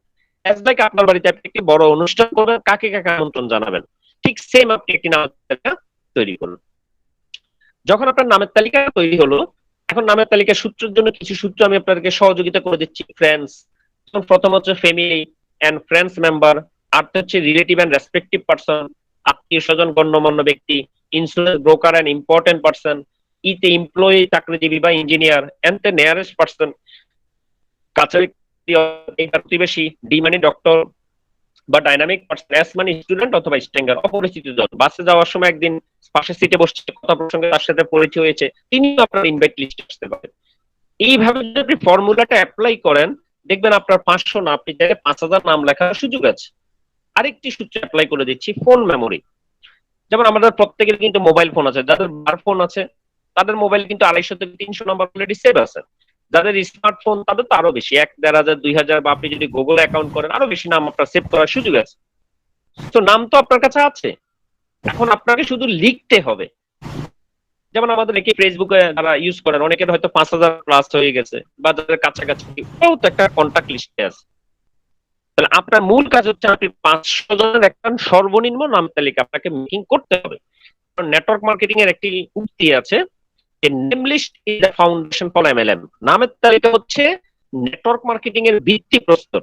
আপনি 50 তলা বাড়ি বানাবেন, ওই 50 তলার ফাউন্ডেশন কিন্তু আগে দিতে হবে। আপনি যদি 5 তলার ফাউন্ডেশন দেন, 10 তলা বাড়ি বানাতে পারবেন না। তাহলে নামের তালিকা যার যত বেশি বড় হবে, এই সেক্টরে তার তত বেশি পদবি অর্জন করা বা সবচেয়ে ভালো অবস্থান ক্রিয়েট করা তার জন্য কিন্তু সহজ হবে। এখন নামের তালিকা আমার কমপ্লিট হয়ে গেল। তারপর কাজ হচ্ছে কোয়ালিটি প্রসপেক্ট লিস্ট। আমাকে সেই নামের তালিকাগুলো থেকে কাকে আগে ইনভাইট করব, কাকে একটু পরে করব, কাকে সবার পরে ইনভাইট করব, সেই জিনিসটাকে ভাগ করতে হবে, বের করতে হবে। তাহলে সেই জিনিসটা আমরা কিভাবে বের করতে পারি? বলা হচ্ছে এখানে একটা চক দেওয়া আছে, আপনি এই চকের সহযোগিতা নিতে পারেন। যেমন আপনি প্রথমে নাম লিখলেন, কন্টাক্ট নাম্বার লিখলেন, অ্যাড্রেস লিখলেন, এরপরে লিখলেন ABCMET, তারপর হচ্ছে ডেট, রিমার্ক। দেখেন আমি এখানে বুঝার জন্য একজনের একটা ইনফরমেশন শেয়ার করেছি, মিস্টার এ। তার কন্টাক্ট নাম্বার লিখলেন, তার ঠিকানা লিখলেন ঢাকা বা কুমিল্লা, আপনি যেখানে আছেন লিখলেন। তারপরে আপনি কি লিখলেন? এ একটি সাবজেক্ট, এই সাবজেক্টের উপর আপনি 8 নাম্বার দিলেন।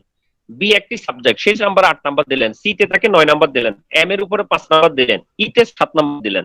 টি মানে হচ্ছে 37, টি মানে টোটাল, টোটাল তাকে 37 দিলাম। তাহলে 50-এ যদি কেউ 37 নাম্বার পায় তাহলে তো সে পরীক্ষায় পাস। এই জন্য আমি রিমার্কের করে কিন্তু 1 লিখলাম, ওকে লিখলাম, তার মানে তাকে ইনভাইট করা যায়। এই নাম্বারিং গুলো করে আপনি আপনার যে 500 জনের নামের তালিকা করেছেন, এখানে সবাইকে আপনাকে মার্কিংটা করতে হবে।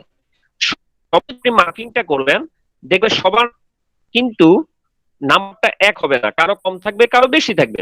যিনি সবচেয়ে বেশি নাম্বার পাবেন তাকে সবার আগে আপনি ইনভাইটটা করবেন, কারণ তার সকল কিছু ওকে। এখন আপনি যে নাম্বারিংটা করবেন, এই সাবজেক্ট গুলো কি সেটা তো আমাদেরকে জানতে হবে, কারণ এই দ্বারা কি বুঝিয়েছি, বি দ্বারা কি বুঝিয়েছি। চলুন সেটা আমরা একটু চেষ্টা করি। এই মানে হচ্ছে অ্যাম্বিশাস, মানে আপনার উচ্চাকাঙ্ক্ষা আছে কিনা, বড় হওয়ার কোন ইচ্ছা আছে কিনা। এখন আপনি যে গেস্ট গুলোর নাম লিখেছেন মিস্টার এ, তার কতটুকু আছে, 10-এ তাকে কতটুকু দেওয়া যায় সেটা আপনি লিখবেন। মিস্টার বি, তার কতটুকু আছে তাকে দেখেন। মিস্টার সি, এইভাবে আপনি অ্যাম্বিশাস দিলেন।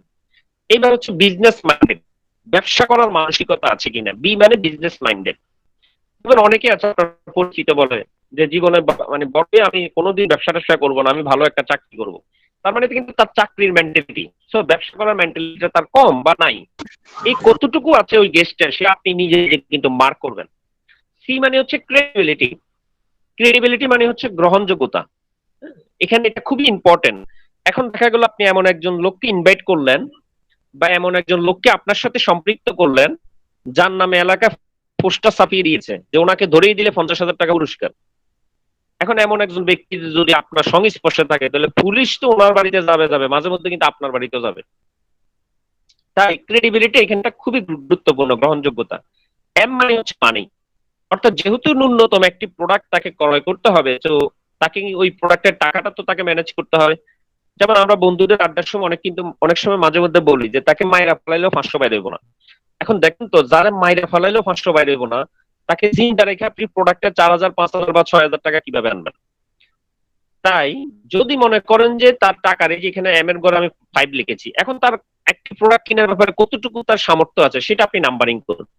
ই মানে হচ্ছে এডুকেটেড, এডুকেটেড অথবা এক্সপিরিয়েন্স।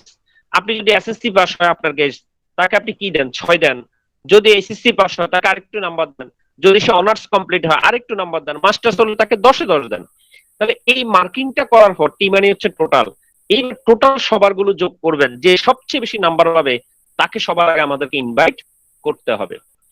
জিগ জিগলার একটি কথা বলেছেন, if people like you they will listen to you. মানুষ যদি আপনাকে পছন্দ করে তারা আপনার কথা মনোযোগ দিয়ে শুনবে। But if they trust you, কিন্তু তারা যদি আপনাকে বিশ্বাস করে, they will do business with you, তাহলে তারা আপনার সাথে ব্যবসাটা শুরু করবে। আমরা অনেকেই দেখবেন, আপনি জীবনে প্র্যাকটিক্যাল ভাবে দেখবেন যারা এখানে কাজ করছেন অলরেডি, আপনি দেখবেন আপনি অনেকের ইনভাইট করে মানে অফিসে নিয়ে আসছেন, আপনি প্ল্যান দেখাইছেন, উনি মনোযোগ সহকারে প্ল্যানও দেখেছে, বাট এরপর আর কোনো খোঁজ নাই। এখন উনি প্ল্যান দেখলো আপনার কথা, কিন্তু জয়েন করছে না কেন? বিকজ তিনি আপনাকে পছন্দ করেন, আপনাকে বিশ্বাস করেন না।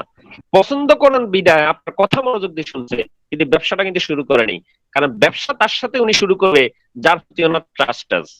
সো আমরা আমাদের গেস্টের ট্রাস্টের জায়গাটা যদি দখল করতে না পারি, সেই জায়গাটা যদি নিজেকে নিয়ে আসতে না পারি, তাহলে কিন্তু আপনি কখনোই গেস্টের প্রেজেন্টেশন দিয়ে কিন্তু কোনো লাভ হবে না। আমি যদি আমার ব্যক্তিগত এক্সপিরিয়েন্স আপনার সাথে একটু শেয়ার করি, দেখবেন আপনার অনেকের সাথে হয়তো মিলে যাবে। আমি আমার লাইফে অনেক ফ্রেন্ডকে প্ল্যান দেখানোর জন্য কাগজ কলম রেডি করেছি, সে ডাইরেক্টলি আমাকে স্টপ করে দিয়েছে, বলতে এগুলো কি দরকার বন্ধু, তুমি যেখানে আছো সেখানে আর কথা কি, কত টাকা লাগবে এটা বলো।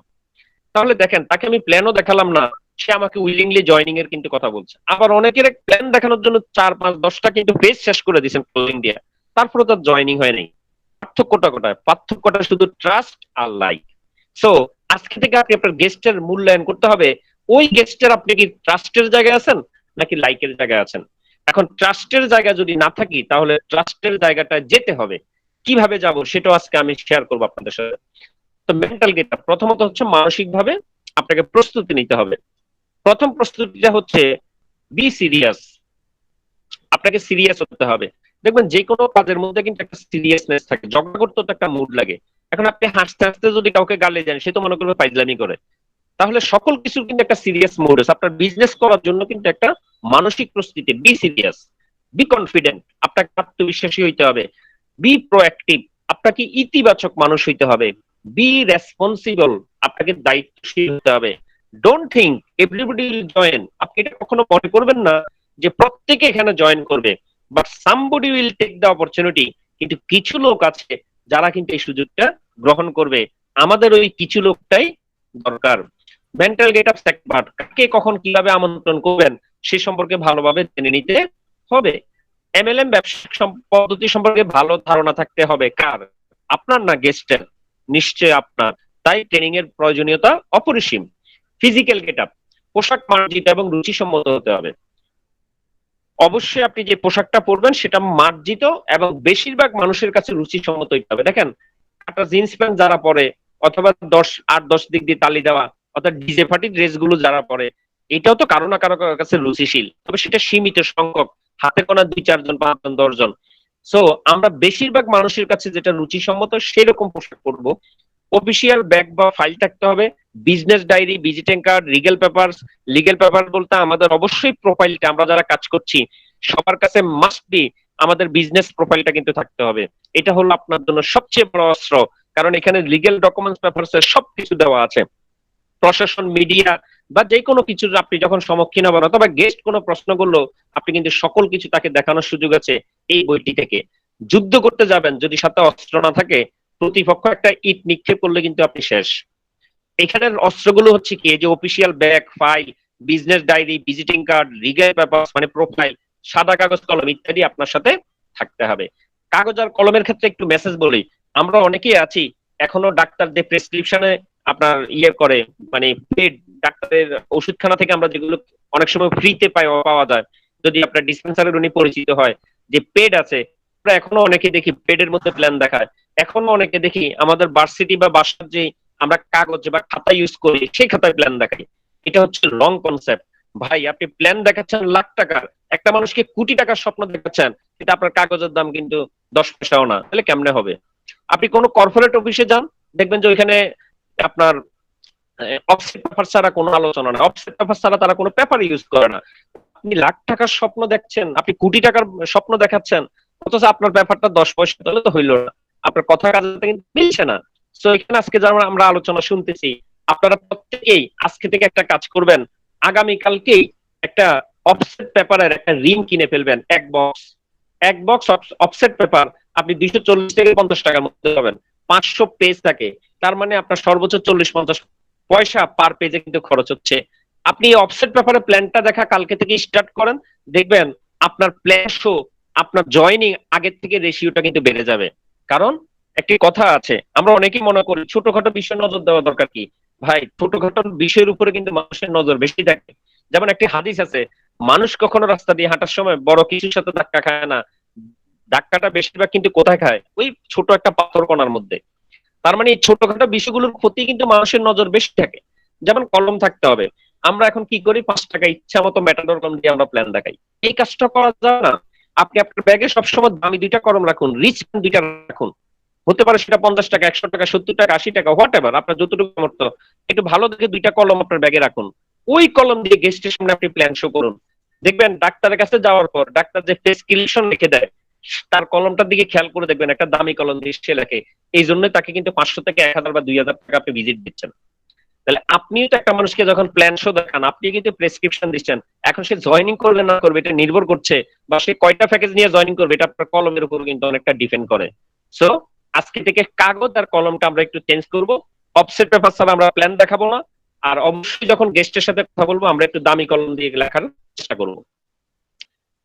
এখানে ফিজিক্যাল একটি ছবি দেওয়া আছে, একটি বেবির ছবি দেওয়া, বাচ্চার ছবি দেওয়া আছে। তার মানে এটা বলছিলাম কি এই গরমে দিয়ে সুটকুট পরেন, আপনি আপনার যেটুকু সামর্থ্য সেটুকুই কিন্তু আপনি কি করুন, অ্যাপ্লাই করুন, যেন আপনাকে দেখতে একটা মানুষের, আপনি নিজে দেখবেন আপনি নতুন জামা কাপড় যেদিন পরেন আপনি আয়নার সামনে কিন্তু বারবার যাচ্ছেন, কারণ পোশাক মানুষের মনের উপর কিন্তু একটা প্রভাব ফেলে। ইন্টারন্যাশনাল একটি রুলস হচ্ছে কিস ডোন্ট কিল, গেস্টকে কিস করা যাবে কিন্তু কিল করা যাবে না, তবে একটু দাঁড়াতে হবে। কিস বলতে কোন কিস, সেটা আপনি আমার, যদি একজন গেস্টকে কিস করে ফেলেন সেটা আপনাকে আবার মাইট দিয়ে দিবে। সো এটা দেবে কিভাবে কিস দিতে হয়। কিস মানে হচ্ছে keep it short and simple, অর্থাৎ এখানে জানে যে জেনে যেতে হবে ক্লাসিফিকেশনটা হচ্ছে keep it short and simple, যেটাকে শর্ট টাইম ইউজ করেছি কে আই ডাবল এস দিয়ে। ইনভাইটের মধ্যে অল্প সময়ে স্বাভাবিকভাবে বা সাধারণভাবে উপস্থাপন করতে হবে। কি মানে হচ্ছে keep it long and lengthy, এটাকে টেনে টুনে লম্বা করে দীর্ঘমেয়াদী ভাবনা জটিল আলোচনা করা ইনভাইটের মধ্যে যাবে না। You invitation call should be maximum 3 থেকে 5 minutes, you can use form. আপনি সর্বোচ্চ 3 থেকে 5 মিনিট সব টাইম তার সাথে কাটানোর চেষ্টা করবেন, এর বেশি আপনি এখানে সময় দিবেন না ইনভাইট করার সময়। আর ওই 3 থেকে 5 মিনিট কি কথা বলবেন সেটার জন্য একটি সূত্র আছে, সেই সূত্রটির নাম হচ্ছে ফর্ম, FORM। অ্যাপ মানে হচ্ছে ফ্যামিলি চিটচাট। প্রথমে তার পরিবারের খোঁজ খবর নেন, আন্টি কেমন আছে, আঙ্কেল কেমন আছে, বড় ভাই কেমন আছে, খোঁজ খবর নেওয়া শুরু করেন। দেখবেন বলবে আন্টির তো ডায়াবেটিসটা বেড়ে গেছে, ওর আপনার যে ফ্রেন্ড সে বলবে আমার ডায়াবেটিসটা তো অনেক বাড়তি, কোন রকমে কমছেন, আম্মাকে নিয়ে একটু ডাক্তার ডাক্তার নিয়ে দৌড়াদৌড়িতে আছি। তখনই আপনার মাথায় কিন্তু সাথে সাথে এটাকে হিট করতে হবে আমাদের চমৎকার একটি প্রোডাক্ট মরিঙ্গা গাছ, যেটি ডায়াবেটিসের ব্লাড সুগার নিয়ন্ত্রণে কিন্তু কাজ করে। ওই মুহূর্তে আপনি কিন্তু তাকে বলবেন যে বন্ধু তুমি মেসেজটা আমাকে আগে দাওনি কেন, আমার পাশে এক আন্টি আছে, ওনার ডায়াবেটিস এরকম সমস্যা ছিল, প্রায় সময় ওনাকে হাসপাতাল নিয়ে যেত এবং 3 বেলা ইনসুলিন দিতে হতো, তারপরে ওনার কিছুতে ডায়াবেটিস কমতে ছিল না। রিসেন্টলি আমি শুনলাম উনি নাকি একটি প্রোডাক্ট ব্যবহার করছেন, এই প্রোডাক্টটার কারণে ওনার ডায়াবেটিসটা কিন্তু কমে আসছে। তুমি যদি চাও আমি আন্টির জন্য সেই প্রোডাক্টের নাম এবং সেই প্রোডাক্টের ডিটেলসটা তোমার সাথে শেয়ার করতে পারি। দেখবেন ওই বন্ধুটা কিন্তু আগ্রহ নিয়ে এই প্রোডাক্টটা জানতে চাইবে, এই জানতে চাওয়াটা কিন্তু ইনভাইট হয়ে গেল। তাকে এবার ইনভাইট করে দেন কোন টাইমে আপনি তার সাথে বিষয়টা নিয়ে আলোচনা করবেন, ওই দিন আপনি টোটাল প্রিপারেশনটা নিয়ে যান, দেখবেন তার কিন্তু এই জায়গার গ্যাপটা পূরণ হয়ে যাচ্ছে। ইনভাইটে মনে রাখতে হবে কাস্টমারের চাহিদাটাকে বের করতে হবে, দেন তাকে ফুলফিল করতে হবে। এখন তার পরিবারের কেউ অসুস্থ নাই, তাহলে আমি মোরিঙ্গা তাকে কিভাবে দিব? এখন দেখেন তার পরিবারের আলোচনার মধ্যে তার ছোট ভাইকে নিয়ে একটা ঝামেলা আছে। কি ঝামেলা? পরীক্ষা দিয়ে এখন ফ্রি আছে, লকডাউন, ক্লাস হচ্ছে না, কিছু হচ্ছে না, অনলাইনের প্রতি আসক্ত হয়ে যাচ্ছে, তারপরে কি আড্ডা দিচ্ছে বাইরে। তাকে যদি কোনো একটা কাজে লাগাই দিতে পারতাম যে ঘরে বসে অন্তত অনলাইনে গেম না খেলে অন্তত কাজ করেও যেন ইনকাম করতে পারে, তাহলে ভালো লাগতো। ইনকাম হোক না হোক অন্তত ব্যস্ততা হইলো তার খারাপ কাজ থেকে সে বর্জন থাকতো। দেখবেন তখন কিন্তু আপনি তাকে মাথায় একটা রিড করে নিতে হবে যে সে যে প্রবলেমটা বলেছে সলিউশনটা আপনার কাছে আছে। তাকে আপনি বলেন বন্ধু চমৎকার একটা কিন্তু সিস্টেম বর্তমানে আছে, একটি টেকনোলজি আমি জানি, যেটা হচ্ছে বর্তমান ওই টেকনোলজির সকল সুযোগ সুবিধা তুমি ঘরে বসে অনলাইনের মাধ্যমে কাজে লাগিয়ে তুমি তোমার সময়টাকে তো এখানে দিতে পারছো, পাশাপাশি কিন্তু একটা ইনকাম সোর্স তৈরি করার সুযোগ আছে। আর যেহেতু তোমার ভাইয়ের কথা বলছো, তোমার ভাই মানে তো আমার ভাই, তাহলে তুমি তাকে আমার কাছে পাঠিয়ে দিও, আমি তাই বিষয়টার উপরে ধারণা দিব। দেখবেন সে কিন্তু আপনার কাছে তার ছোট ভাইটাকে পাঠিয়ে দিবে। এখন আপনি বলতে পারেন আমি তো বড় ভাইকে ইনভাইট করছি, ছোট ভাইকে কেন আনবো? দেখেন মাঝে মধ্যে কিন্তু কান টানলে মাথা আসে। অর্থাৎ আপনি প্রথমে ছোট ভাইয়ের কনসেপ্ট ক্লিয়ার করে তাকে যদি জয়েন করাতে পারেন, ওই ছোট ভাইয়ের দায়িত্ব হচ্ছে কিন্তু বড় ভাইকে জয়েন করানো। অর্থাৎ মাঝে মধ্যে কিন্তু আপনাকে কিন্তু ডাইরেক্টলি কোনো কাজ না করে একটু ইনডাইরেক্টলি করতে হতে পারে, সেটা আপনি টেকনিক অ্যাপ্লাই করে করবেন। এখন ফ্যামিলি চিটচ্যাটের মধ্যে কোনো কিছু যদি না পান, তাহলে তার অকুপেশন নিয়ে জিজ্ঞেস করুন, বর্তমান পেশার কি অবস্থা, এটা নিয়ে তার লক্ষ্য কি, প্রমোশন কি অবস্থা। দেখবেন লম্বা একটা দীর্ঘশ্বাস ফেলছে। আর এখন তো জব মার্কেট 35% অলরেডি ক্র্যাশ, 35%-এর চাকরি অলরেডি নাই, সেখানে তো সে একটা অনিশ্চয়তার মধ্যে আছে। সো আপনি তাকে কিন্তু নিশ্চয়তা, কিন্তু নেটওয়ার্ক মার্কেটিং আছে, এখানে একটা ইনকাম সোর্স আছে, তাকে সেই ইনকামটা দাওয়াত দেওয়ার সুযোগ তৈরি হলো। রিক্রিয়েশন, বিনোদন নিয়ে আপনি তাকে আলোচনা করুন, দেখবেন সে অনেক বছর হয়েছে বাংলাদেশের কোথাও ভিজিট করতে যায় নাই, আপনি তার সাথে শেয়ার করলে বন্ধু তুমি দোয়া করো, আমি কিন্তু এই সেপ্টেম্বরে ইনশাল্লাহ একটি কোম্পানির মাধ্যমে কিন্তু আমার সেপ্টেম্বর আমাদের নেপাল যাওয়ার একটি ট্যুর আমি অর্জন করেছি সেপ্টেম্বরের 29 তারিখ। যদি সৃষ্টিকর্তা সবকিছু ঠিক রাখে, পরিবেশ যদি সকল কিছু করোনা পরিস্থিতি স্বাভাবিক থাকে, আমি কিন্তু নেপাল যাচ্ছি। শুধু তাই না, ডিসেম্বরে আমার প্ল্যান আছে আমি কিন্তু ব্যাংকক যাব, তার দেখবেন চোখ বড় হয়ে গেছে, ঘটনা কি, আমি এখনো কক্সবাজার যেতে পারি নাই, আমার সাথে সেই কাজগুলো কিভাবে করছে। এই যে তার মধ্যে একটা চাহিদা তৈরি করে দিলাম, এবং সেই চাহিদাটা ফুলফিল করার একটা ওয়ে আছে। এই দুটা জিনিসকে যখন আপনি ম্যাচিং করতে পারবেন, লাস্টের যে শব্দটা এম মানে মেসেজ, তখনই কিন্তু তাকে এটা হিট করবে। এখন সে আপনাকে জিজ্ঞেস করবে বিষয়টা কি, এই জিনিসটা কি, এই যে কি নিয়ে যখনই প্রশ্ন করবে, তখনই আর আপনি ওইখানে স্টে করতে পারবেন না। ওইখান থেকে বিদায় নেওয়ার জন্য আপনাকে একটা টেকনিক অ্যাপ্লাই করতে হবে, যে বন্ধু এই বিষয়টা নিয়ে কথা বলার জন্য আসলে মিনিমাম 1 ঘন্টা সময় দরকার, কারণ টোটাল বিষয়টা তো আলোচনা করতে হবে। আবার এই বিষয়টা যেহেতু আমি নতুন, হয়তো আমি তোমাকে ভালোভাবে সেই কনসেপ্টটা শেয়ার করতে পারবো না। তবে তুমি যদি আগামীকাল সকাল 10টায় আমার অফিসে আসো, আমি আমার সিনিয়র বড় ভাইকে তোমার ব্যাপারে আর রাতে বলে রাখবো, উনি বিষয়টা ব্যাপকভাবে তোমার সামনে একদম উপস্থাপন করবে। তাহলে আমার বিশ্বাস তুমি বিষয়টা সহজে বুঝতে পারবা। আর আমিও সিনিয়র বড় ভাইকে বলবো তোমার বিষয়টি টেক কেয়ার করার জন্য। দেখবেন ও কিন্তু আরেকটু আপনার প্রতি আন্তরিক হয়ে যাবে, যে আপনি তার বড় ভাই সিনিয়রকে তার ব্যাপারে বলে রাখবেন, তাকে সাপোর্ট দেওয়ার জন্য অথবা সময় দেওয়ার জন্য। এই মেসেজটাকে সে রিসিভ করবে। এখন কেন আগামীকাল সকাল পর্যন্ত আমি সময় নিলাম, কারণ এই রাত, আজকে যে রাতটা যাবে, এই রাতে কিন্তু সে বসে বসে চিন্তা করবে যে কি এমন কাজ যেটা ঘরে বসে করা যায়, কি এমন কাজ এটা থেকে সে ইয়াতে যাচ্ছে, নেপাল যাচ্ছে, বা কি এমন জিনিস যেটা নিশ্চিত একটা ইনকাম তৈরি করা যাবে, কি এমন কাজ যেটা, বা কি এমন প্রোডাক্ট যেটা দ্বারা আমার ফ্যামিলির এই সমস্যাটা সমাধান হবে। এই টেনশন করতে করতে, চিন্তা করতে করতে তার মাথাটা কিন্তু খালি হয়ে যাবে। আর যখনই খালি হবে, আগামীকাল সকালে আপনার সামনে আসবে, আপনি যা দিবেন সেটাই কিন্তু রিসিভ হবে। কিন্তু আপনি যদি সরাসরি দিতেন, তার মাথা তো এমনি ফুল ভর্তি করা আছে, আপনি যা দিতেন সেটা কিন্তু পড়ে যেত। এই জন্য কিন্তু ইনভাইট আর প্ল্যান শোর মাঝখানে একটা সময় নিতে হয়, মাঝখানে খালি করার জন্য। বলা হচ্ছে people don't join A business, মানুষ কখনোই ব্যবসার সাথে জয়েন করে না, দে জয়েন উইথ ইউ, তারা জয়েন করে কিন্তু আপনার সাথে। সো আপনি নিজেকে কতটা তৈরি করতে পেরেছেন তার উপরে ডিপেন্ড করবে এখানে জয়েনিং কেউ করবে করবে না। যদি করে সেটা আপনার সফলতা, যদি না করে সেটা কিন্তু আপনার ব্যর্থতা, কারণ দুইটাই আপনার উপর নির্ভর করছে। Quality invite. এখন ওই যে আমরা একটা ট্রাস্টের কথা বলে এসেছি, ট্রাস্ট, যে লাইক আর ট্রাস্ট, যদি লাইক করে তাহলে মনোযোগ দিয়ে কথা শুনবে, যদি ট্রাস্ট করে ব্যবসা শুরু করবে। চলো ট্রাস্ট কিভাবে তৈরি করা যায়, বলা হচ্ছে রিলেশন বিল্ড আপ। প্রথমত একজন গেস্টের সাথে আপনি রিলেশন বিল্ড আপ করুন। রিলেশন বিল্ড আপ কিভাবে হয় আমরা একটু আগে দেখেছি আলোচনা, communication makes a relation. Communication আমি যত বেশি করবো, রিলেশন তত বেশি তৈরি হবে। এইবার হচ্ছে গিভেন মাইন্ড, দেওয়ার মানসিকতা তৈরি করুন। এখানে উনি একটি প্রোডাক্ট ক্রয় করলে আপনার 300 টাকা স্পট আসবে, এই চিন্তাটা মাথা থেকে বাদ দিতে হবে। এই প্রোডাক্টের মাধ্যমে তার মায়ের ডায়াবেটিসটা কমবে, এই প্রোডাক্টের মাধ্যমে তার বোনের অ্যাজমা সমস্যাটা সমাধান হবে, এই প্রোডাক্টের মাধ্যমে তার বাবার এই সমস্যাটা সমাধান হবে। শুধু তাই না, আবার সে একটা ইনকামেরও সুযোগ পাবে। আবার ওয়ার্ল্ড মিশনের 3 স্টার হলে সে কক্সবাজার যেতে পারবে, 4 স্টার হলে সে নেপাল যেতে পারবে, 5 স্টারে ব্যাংকক যেতে পারবে। এই যে বিষয়গুলো সে পাবে, এই সকল কিছু আমি তাকে অপরচুনিটি দিতে পারবো। এই দেওয়ার মানসিকতাটা তৈরি করতে হবে। ওই 300 টাকা পাবো এই কথাটা চিন্তা করলে কিন্তু শেষ। কেননা গবেষণায় যে জিনিসটা দেওয়া হয়েছে, দেওয়া আর নেওয়ার মধ্যে কিন্তু অনেক ডিফারেন্স। যেমন কেমন, আজ পর্যন্ত কোনো ফকিরকে দেখবেন সে যখন আপনার কাছে ভিক্ষা চায়, মানে নিতে চায়, সে হাতটা কিন্তু দুর্বল থাকে। আর যিনি টাকাটা দান করে ওনার হাতটা কিন্তু স্ট্রং থাকে। তার মানে দাতা অলওয়েজ স্ট্রং, কিন্তু যিনি গ্রহিতা উনি কিন্তু অলওয়েজ উইকনেস। সো আপনি যখনই মনে করবেন যে আমি 300 পাবো, তখনই আপনি কিন্তু গ্রহিতা হয়ে গেলেন। বাট যখন আপনার দেওয়ার মানসিকতা থাকলো, যে আমার এই অপরচুনিটি গুলো দেওয়ার সুযোগ আমার কাছে আছে, আজকে আমি বন্ধুকে দিতে যাচ্ছি, আপনার মনটা দেখবেন অন্যরকম একটা ফিলিংস কাজ করবে, আপনার সেটাই চেঞ্জ হয়ে যাবে। সো গিভেন মাইন্ড খুবই জরুরি। থার্ডলি হচ্ছে ডিমান্ড ফাইন্ড আউট। এবার গেস্টের চাহিদা নিরূপণ করতে হবে। চাহিদা কিভাবে নিরূপণ করব, একটু আগে আমরা যে ফর্মুলাটা শিখেছি, FORM, এই বিষয়গুলো আপনি প্রশ্ন করলে গেস্টের চাহিদা বুঝতে পারবেন। কারণ সকলের চাহিদা কিন্তু একরকম না। নেটওয়ার্ক মার্কেটিং এ সবাই কিন্তু শুধু টাকার জন্য আসবে না। এখানে অনেকে আসবে যে অনেক বন্ধু পাওয়া যাবে, অনেকে আসবে যে পরিচিতি লাভ করা যাবে, অনেকে আসবে যে অনেক কিছু ঘুরতে পারবো, অনেকে আসবে যে আমি একটা বড় কমিউনিটির সাথে নিজেকে এঙ্গেজ করব। কারণ কমিউনিটি অনেক বড় স্ট্রং।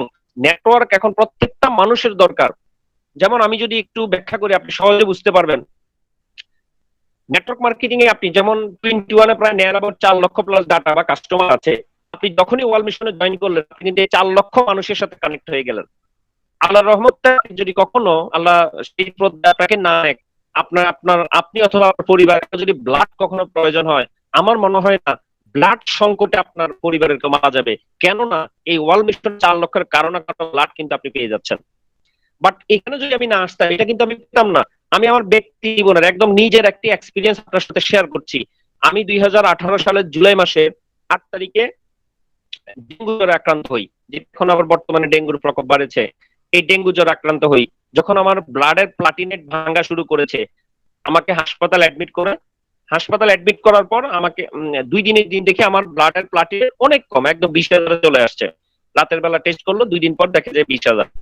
তখন স্বাভাবিকভাবে এটা যেহেতু আরো কমবে, 10,000-এর নিচে যদি ব্লাডের প্লাটিনেট নেমে যায় তাহলে কিন্তু ওই মানুষটা ইনস্ট্যান্ট মারা যাবে।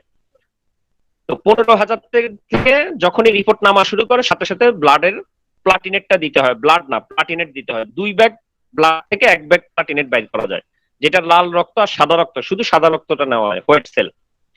তো এখন যেহেতু আমার ব্লাড লাগবে, ডাক্তার সকাল রাতে এসে বললো যে যেভাবে ওনার ব্লাডটার প্লাটিনেট ভাঙা শুরু করেছে, ওনার কালকে সকালে মেবি ব্লাড দিতে হতে পারে, কারণ সকালে কম হয় তাহলে মাস্ট বি ব্লাড দিতে হবে।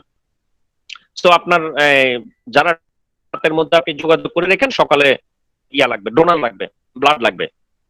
তো আমার পরিবার, আমার রিলেটিভ দুটো, আমার না যে আয়ুর্বেদিক এবং সবারই সমস্যা।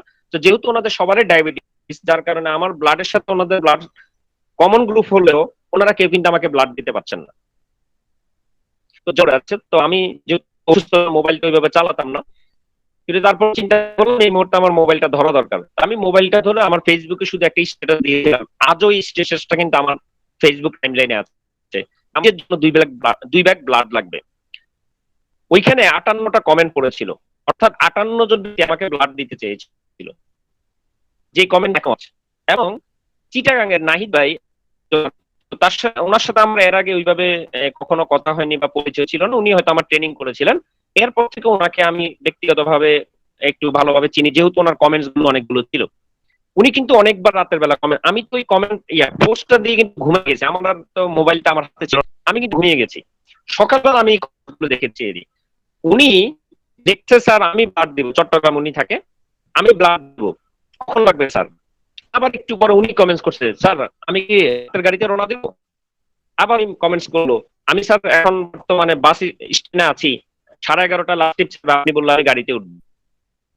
এবং লাস্ট যখন গাড়িটা চট্টগ্রাম থেকে ছাড়ে, উনি ওই সময় আমাকে একটা কমেন্ট করেছে, স্যার আপনি এখন এই গাড়িতে উঠবে, এই গাড়িটা কিন্তু এখনই ছাড়বে। তো যেহেতু আমি তখন মোবাইলে ছিলাম না, তাই তার এই রিপ্লাই গুলো দিতে পারিনি, কিন্তু পরের দিন সকালে আমি সেটা দেখেছি। তো কথা কেন বললাম, এই যে দেখেন 58 জন ব্যক্তি ব্লাড দেওয়ার জন্য আমাকে কিন্তু কমেন্টস করেছে। এবং সকালবেলা ঘুম থেকে উঠে দেখি অলরেডি একজন আমাদের পরিচিত, আমাদের সাথে কলিগ, উনি ব্লাড দিতে আমার হাসপাতালে চলে আসছেন, কারণ ওনার ব্লাডের গ্রুপের সাথে আমার গ্রুপ কিন্তু মিলে আছে। তো সৃষ্টিকর্তার অসীম কৃপা, পরের দিন আমার প্লানেট কিন্তু অর্থাৎ বাড়া শুরু করেছে। এবং এটা ডেঙ্গুর ইয়াটা হচ্ছে কিন্তু কোন ট্রিটমেন্ট নাই, আপনার শুধু পানি জাতীয় খাবার খেতে হবে, প্লাটিনেটটা ভাঙতে থাকবে এবং আবার নিজে নিজে এটা আপ হবে। আর যখন আপ হবে তখন আপনি রিস্ক ফ্রি হয়ে যাবেন। আর যদি প্লাটিনেট বেশি ক্ষয় হয় তখন প্লাটিনেট দিতে হবে শরীরে। তো যদি ওই দিন আমার ব্লাড লাগতো বা প্লাটিনেট লাগতো, আমার মনে হয় না যে আমি প্লাটিনেট বা ব্লাডের অভাবে মারা যেতাম, কেননা 58 জন ব্যক্তি কিন্তু রেডি ছিল ব্লাড দিতে। এবং এই 58 জন ব্যক্তি আমি কিন্তু পেয়েছি ওয়ার্ল্ড মিশনের। আমি যদি এই সিস্টেমে ইনভলভ না হতাম, ওই দিন কি সাপোর্টটা পেতাম? নিশ্চয় না। তো আপনারা যারা আজকে এখানে আছেন, ঠিক যে গেস্টটা আমাদের সাথে হবে, একটা নেটওয়ার্কিং, একটা কমিউনিটিতে আসবে, এই লক্ষ্য কমিউনিটি কারণে সে কিন্তু অনেকগুলো ফেসিলিটি পাচ্ছে। সো কমিউনিটি কিন্তু অনেক বড় একটা পাওয়ার। 4 নাম্বার হচ্ছে কি অ্যাপয়েন্টমেন্ট, সময় নেওয়া। থেকে সময়টা আপনাকে নিতে হবে, অর্থাৎ আপনি গেস্টকে বলবেন আগামীকাল সকাল 10টায় না বিকাল 5টায় আমরা দেখা করব। আপনি এই কথা ভুলেও বলবেন না গেস্টকে, বন্ধু তুমি কখন ফ্রি আছো, তাহলে সেও একটা চমৎকার অ্যান্সার দিবে, আমি যখন ফ্রি হব তখন তোমাকে কল দিব। এই কল কিন্তু জীবন আর আপনার কাছে আসবে না। এই জন্য আপনি কিন্তু এই কথাটা কখনো বলতে পারবেন না, টাইমটা বারবার আপনিই দিবেন। এখন সে যদি ব্যস্ততা দেখায়, পরের টাইমটা আবার আপনি ক্রিয়েট করেন, তো পরের দিন সকাল 8টায়, দুপুর 12টা, বিকেল 3টা, সন্ধ্যা 5টা, মানে বারবার টাইম কিন্তু আমি দিব। এটাকে বলা হচ্ছে অ্যাপয়েন্টমেন্ট। বলা হচ্ছে ইনভাইটে করলে আপনি গেস্ট প্ল্যান দেখতে আসবে, প্ল্যান শেষে আমরা ফলো আপ করি, ফলো আপ শেষে আমরা কি করি, জয়েন করে। তাহলে আপনি যদি 10 জনকে ইনভাইট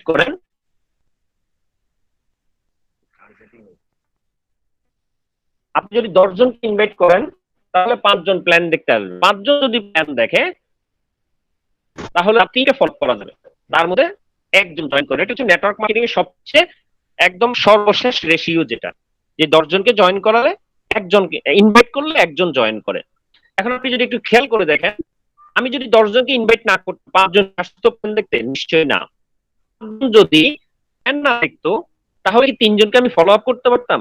নিশ্চয়ই না। 3 জনকে যদি ফলো আপ প্রপার ভাবে করতাম, একজন কি জয়েন করতো? না। তাহলে জয়েনিংটা কোত্থেকে আসলো? 10টা ইনভাইট থেকে। তাহলে একটা জয়েনিং এ আমাদের ইনকাম যদি হয় 450 টাকা, স্পট 300, মেসিং অর্ধেক, যেহেতু ফুল মেসিং হয়নি, তাহলে 450 টাকা যদি আমি ধরি, তাহলে 10টা ইনভাইটের কারণে যেহেতু আমার 450 টাকা ইনকাম পকেটে আসলো, তাহলে প্রতি ইনভাইট ইনকাম কত? 45 টাকা। তাহলে আমার ইনভাইটে তো লস নেই। আমি যত বেশি ইনভাইট করবো পার ইনভাইটে তো আমার 10 টাকা 45 টাকা কি হচ্ছে? ইনকাম হচ্ছে। এই মেসেজটা আপনাকে উপলব্ধি করতে হবে।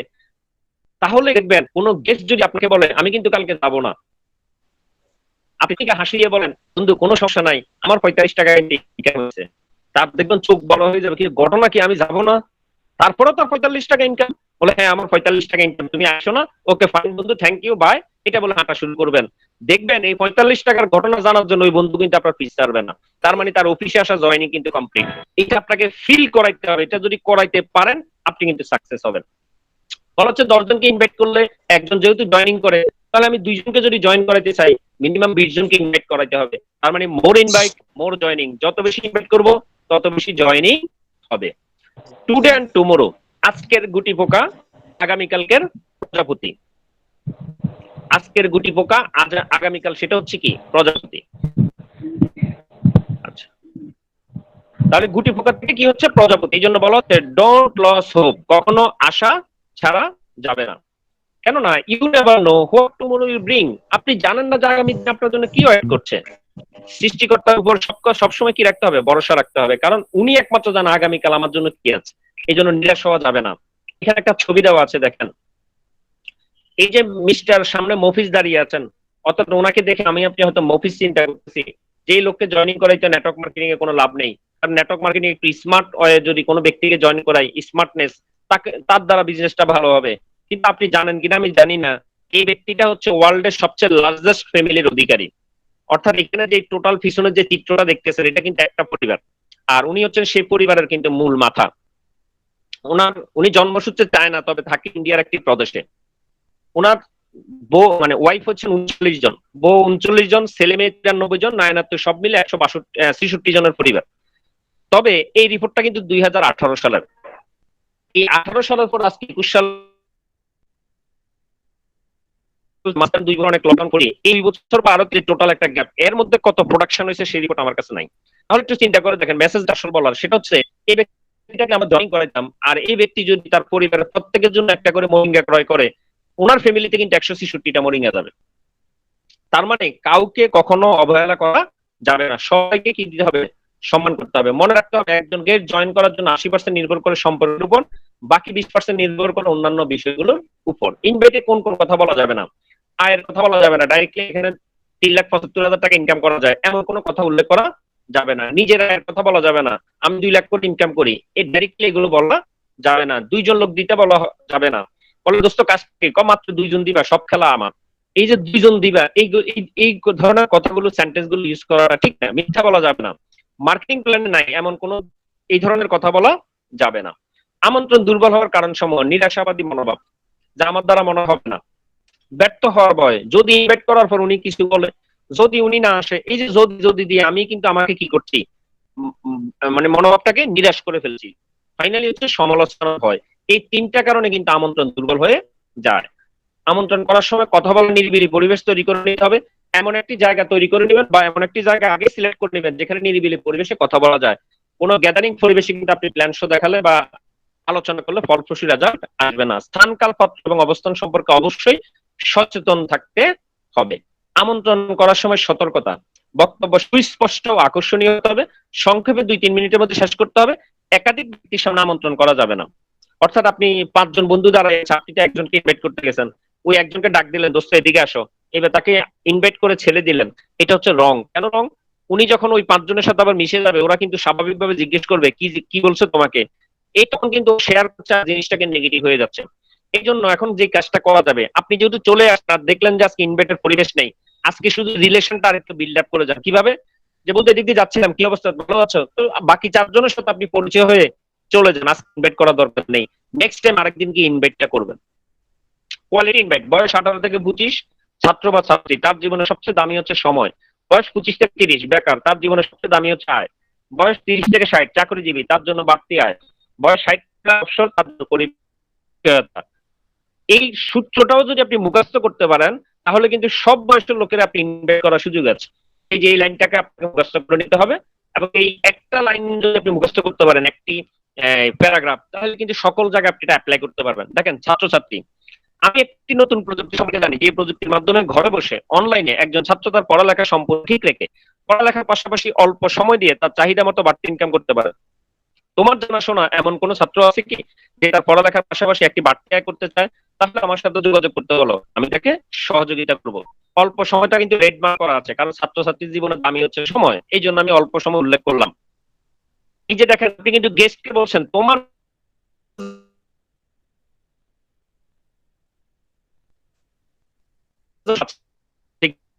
ইনডাইরেক্ট অ্যাপ্রোচটা কিন্তু প্রভাব বেশি পড়ে।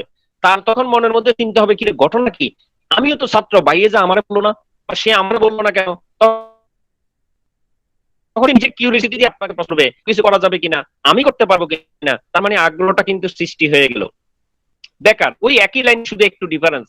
আমি একটি নতুন প্রযুক্তি সম্পর্কে জানি, এই প্রযুক্তির মাধ্যমে ঘরে বসে অনলাইন একজন মানুষ তার বর্তমান সময়টাকে কাজে লাগিয়ে তার চাহিদা মতো বাড়তি ইনকাম করতে পারে। আপন জানাশোনা এমন কেউ আছে কি যে তার সময়টাকে কাজে লাগিয়ে চমৎকার একটি আয় করতে চায়? তাহলে আমার সাথে যোগাযোগ করতে বলুন, আমি তাকে সহযোগিতা করব। চাকরিজীবী, সেম। আমি একটি নতুন প্রযুক্তি সম্পর্কে জানি, যে প্রযুক্তির মাধ্যমে ঘরে বসে অনলাইনে একজন চাকরিজীবী তার চাকরির পাশাপাশি কিছু সময়টাকে কাজে লাগিয়ে তার চাহিদা মতো বাড়তি ইনকাম করতে পারে।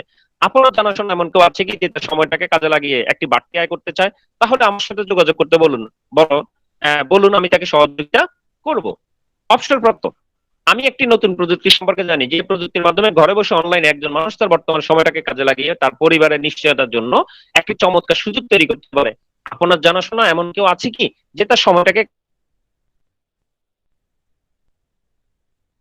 কাজে লাগিয়ে সহযোগিতা করব? প্রশ্নোত্তর পর্ব।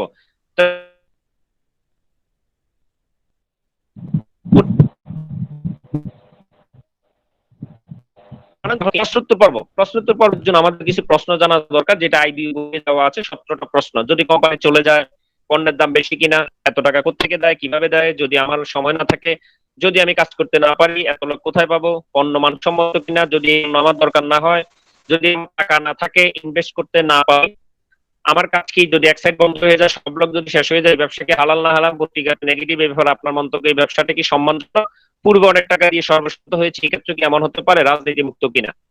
এই 17টা প্রশ্ন যদি আপনি ভালোভাবে পান, তাহলে মোটামুটি ক্লোজিং এবং ফলো আপ কিন্তু আপনার দ্বারা সম্ভব। তো আজকে আমি, যেহেতু ক্লোজিং ট্রেনিং আজকে না, তো আজকে এর মধ্যে উল্লেখযোগ্য 7টি প্রশ্ন নিয়ে আপনাদের সাথে আলোচনা করব।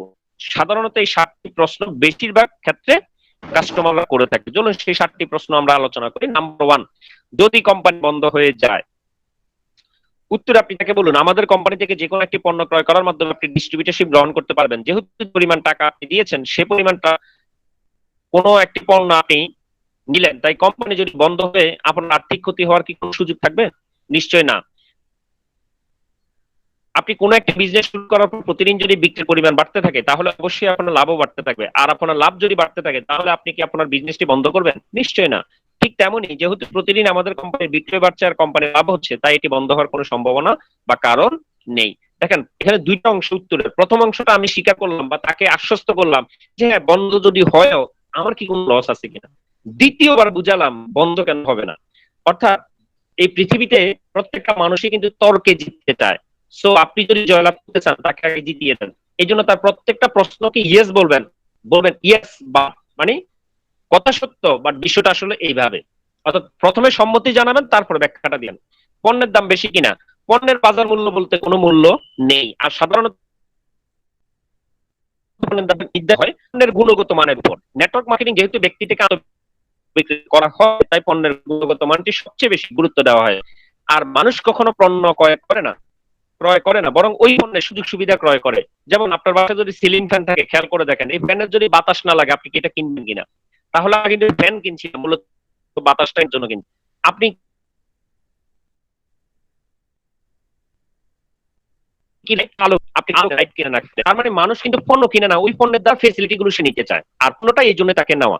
আর তাই সুযোগ সুবিধার উপর নির্ভর করে পণ্যের দাম নির্ধারিত হয়। এই কোম্পানি থেকে একটি পণ্য ক্রয় করার মাধ্যমে আপনি কি কি সুযোগ সুবিধা করার মাধ্যমে আপনি নিজেই বুঝতে পারবেন পণ্যের দাম বেশি কিনা। এত টাকা কিভাবে দেয়, এটার অর্থ হলো সে মার্কেটিং প্ল্যানটা ভালোভাবে বুঝেনি, তাই তাকে কমিশন বন্টনের সিস্টেমটা আরেকবার দেখিয়ে দিলে হবে, যেটা হচ্ছে ট্রেডিশনাল মার্কেটিং এবং নেটওয়ার্ক মার্কেটিং কিভাবে প্রোডাক্ট কাছে যায় সেই জিনিসটাকে দেখাবে।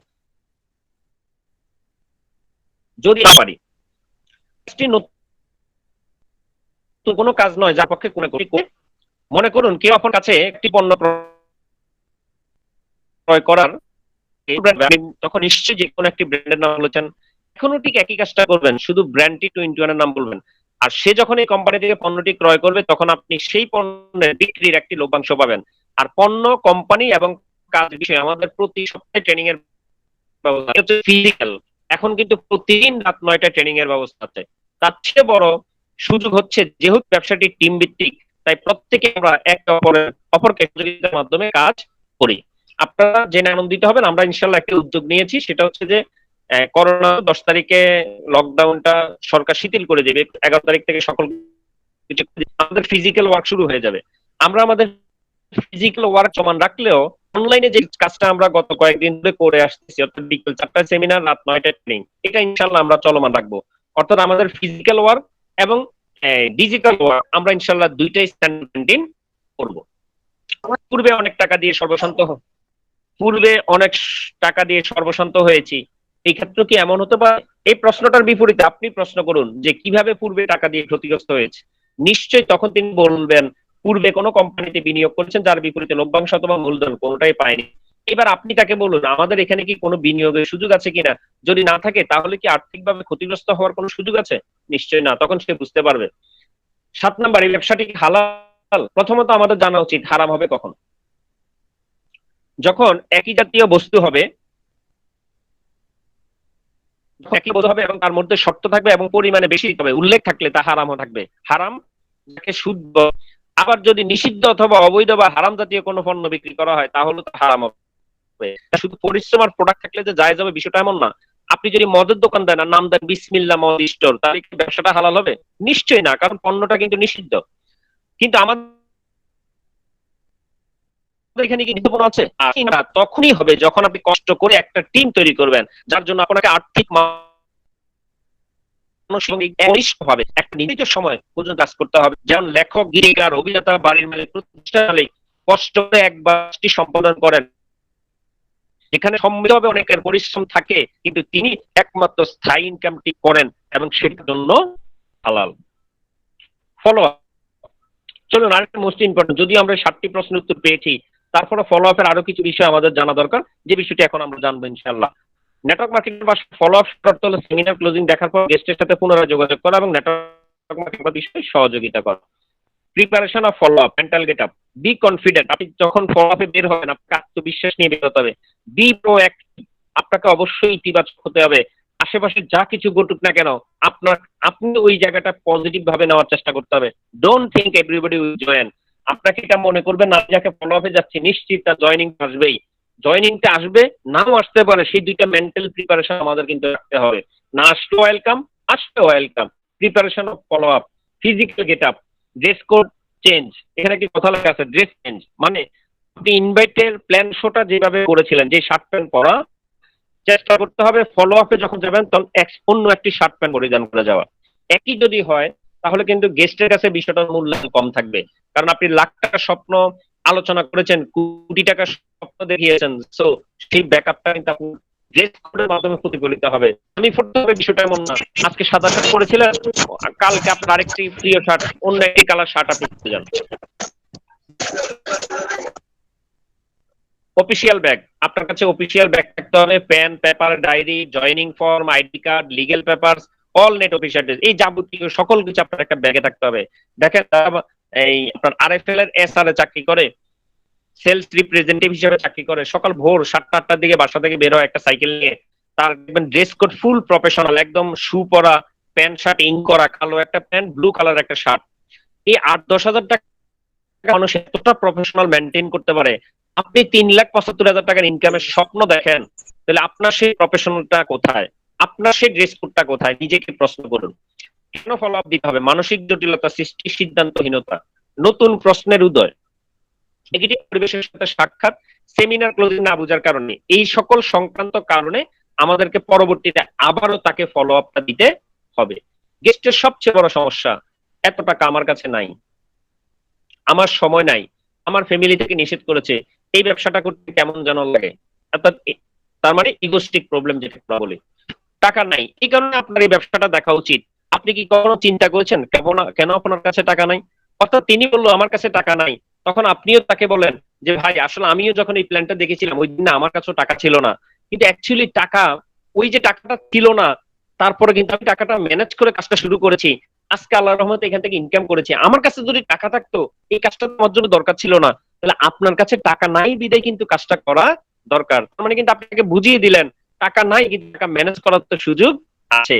আর আরেকটি মেসেজ, আপনি চাইলে এটাকে আরেকটু ভিন্ন ভাবেও বলতে পারেন, যদি সম্পর্কটা ক্লোজ হয় বা ফ্রেন্ড সার্কেলের হয়, তাকে আপনি প্রশ্ন করেন যে বন্ধু তুমি একটু রিয়েলাইজ করো তো কেন তোমার কাছে টাকা নাই, দেখবেন সেটার অ্যান্সার দিতে পারবে না।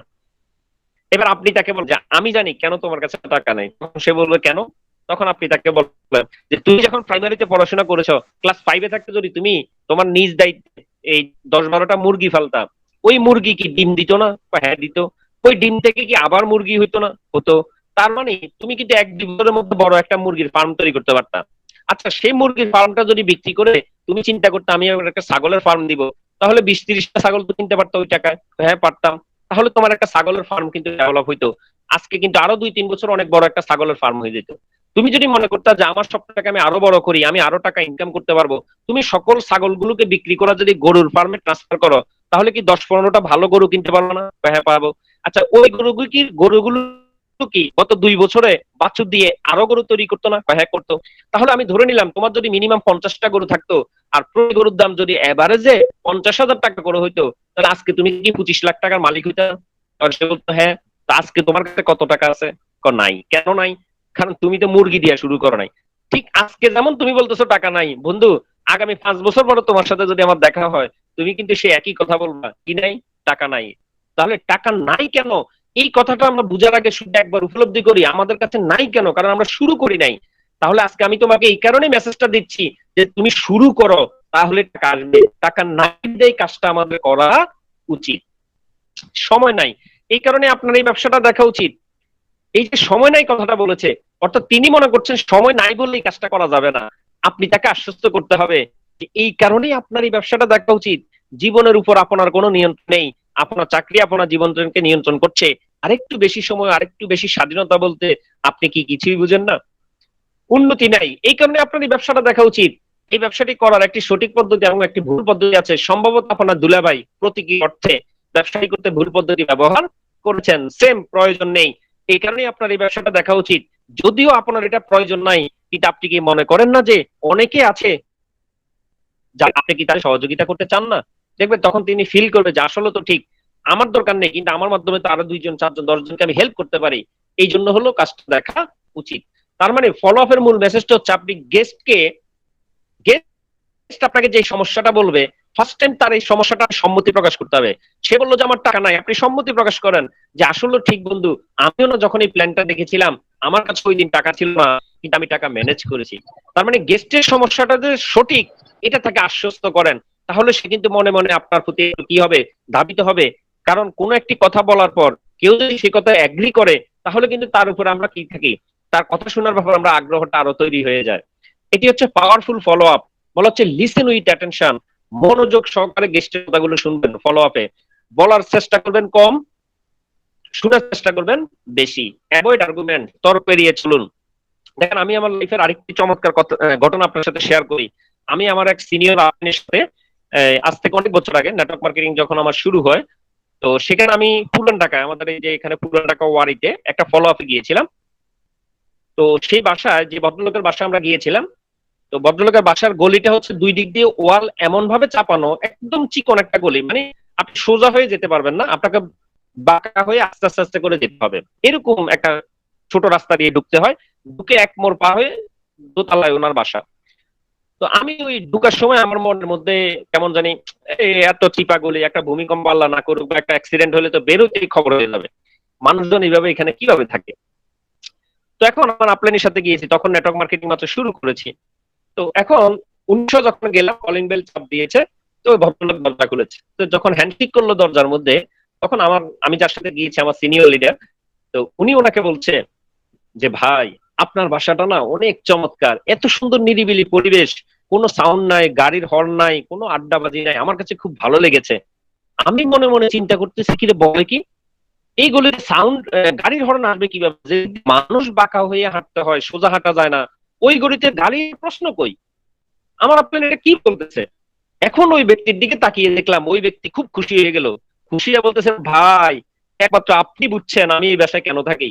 আমার মাও যখন আমার বাসায় আসে, উনিও মাঝে মধ্যে আমার বকা দেয়, তুই যদি আল্লাহ না হোক, আল্লাহ না করো, কোনো কোনো যদি মারা যাস, আমরা লাশ বাইর করবো কেমনে।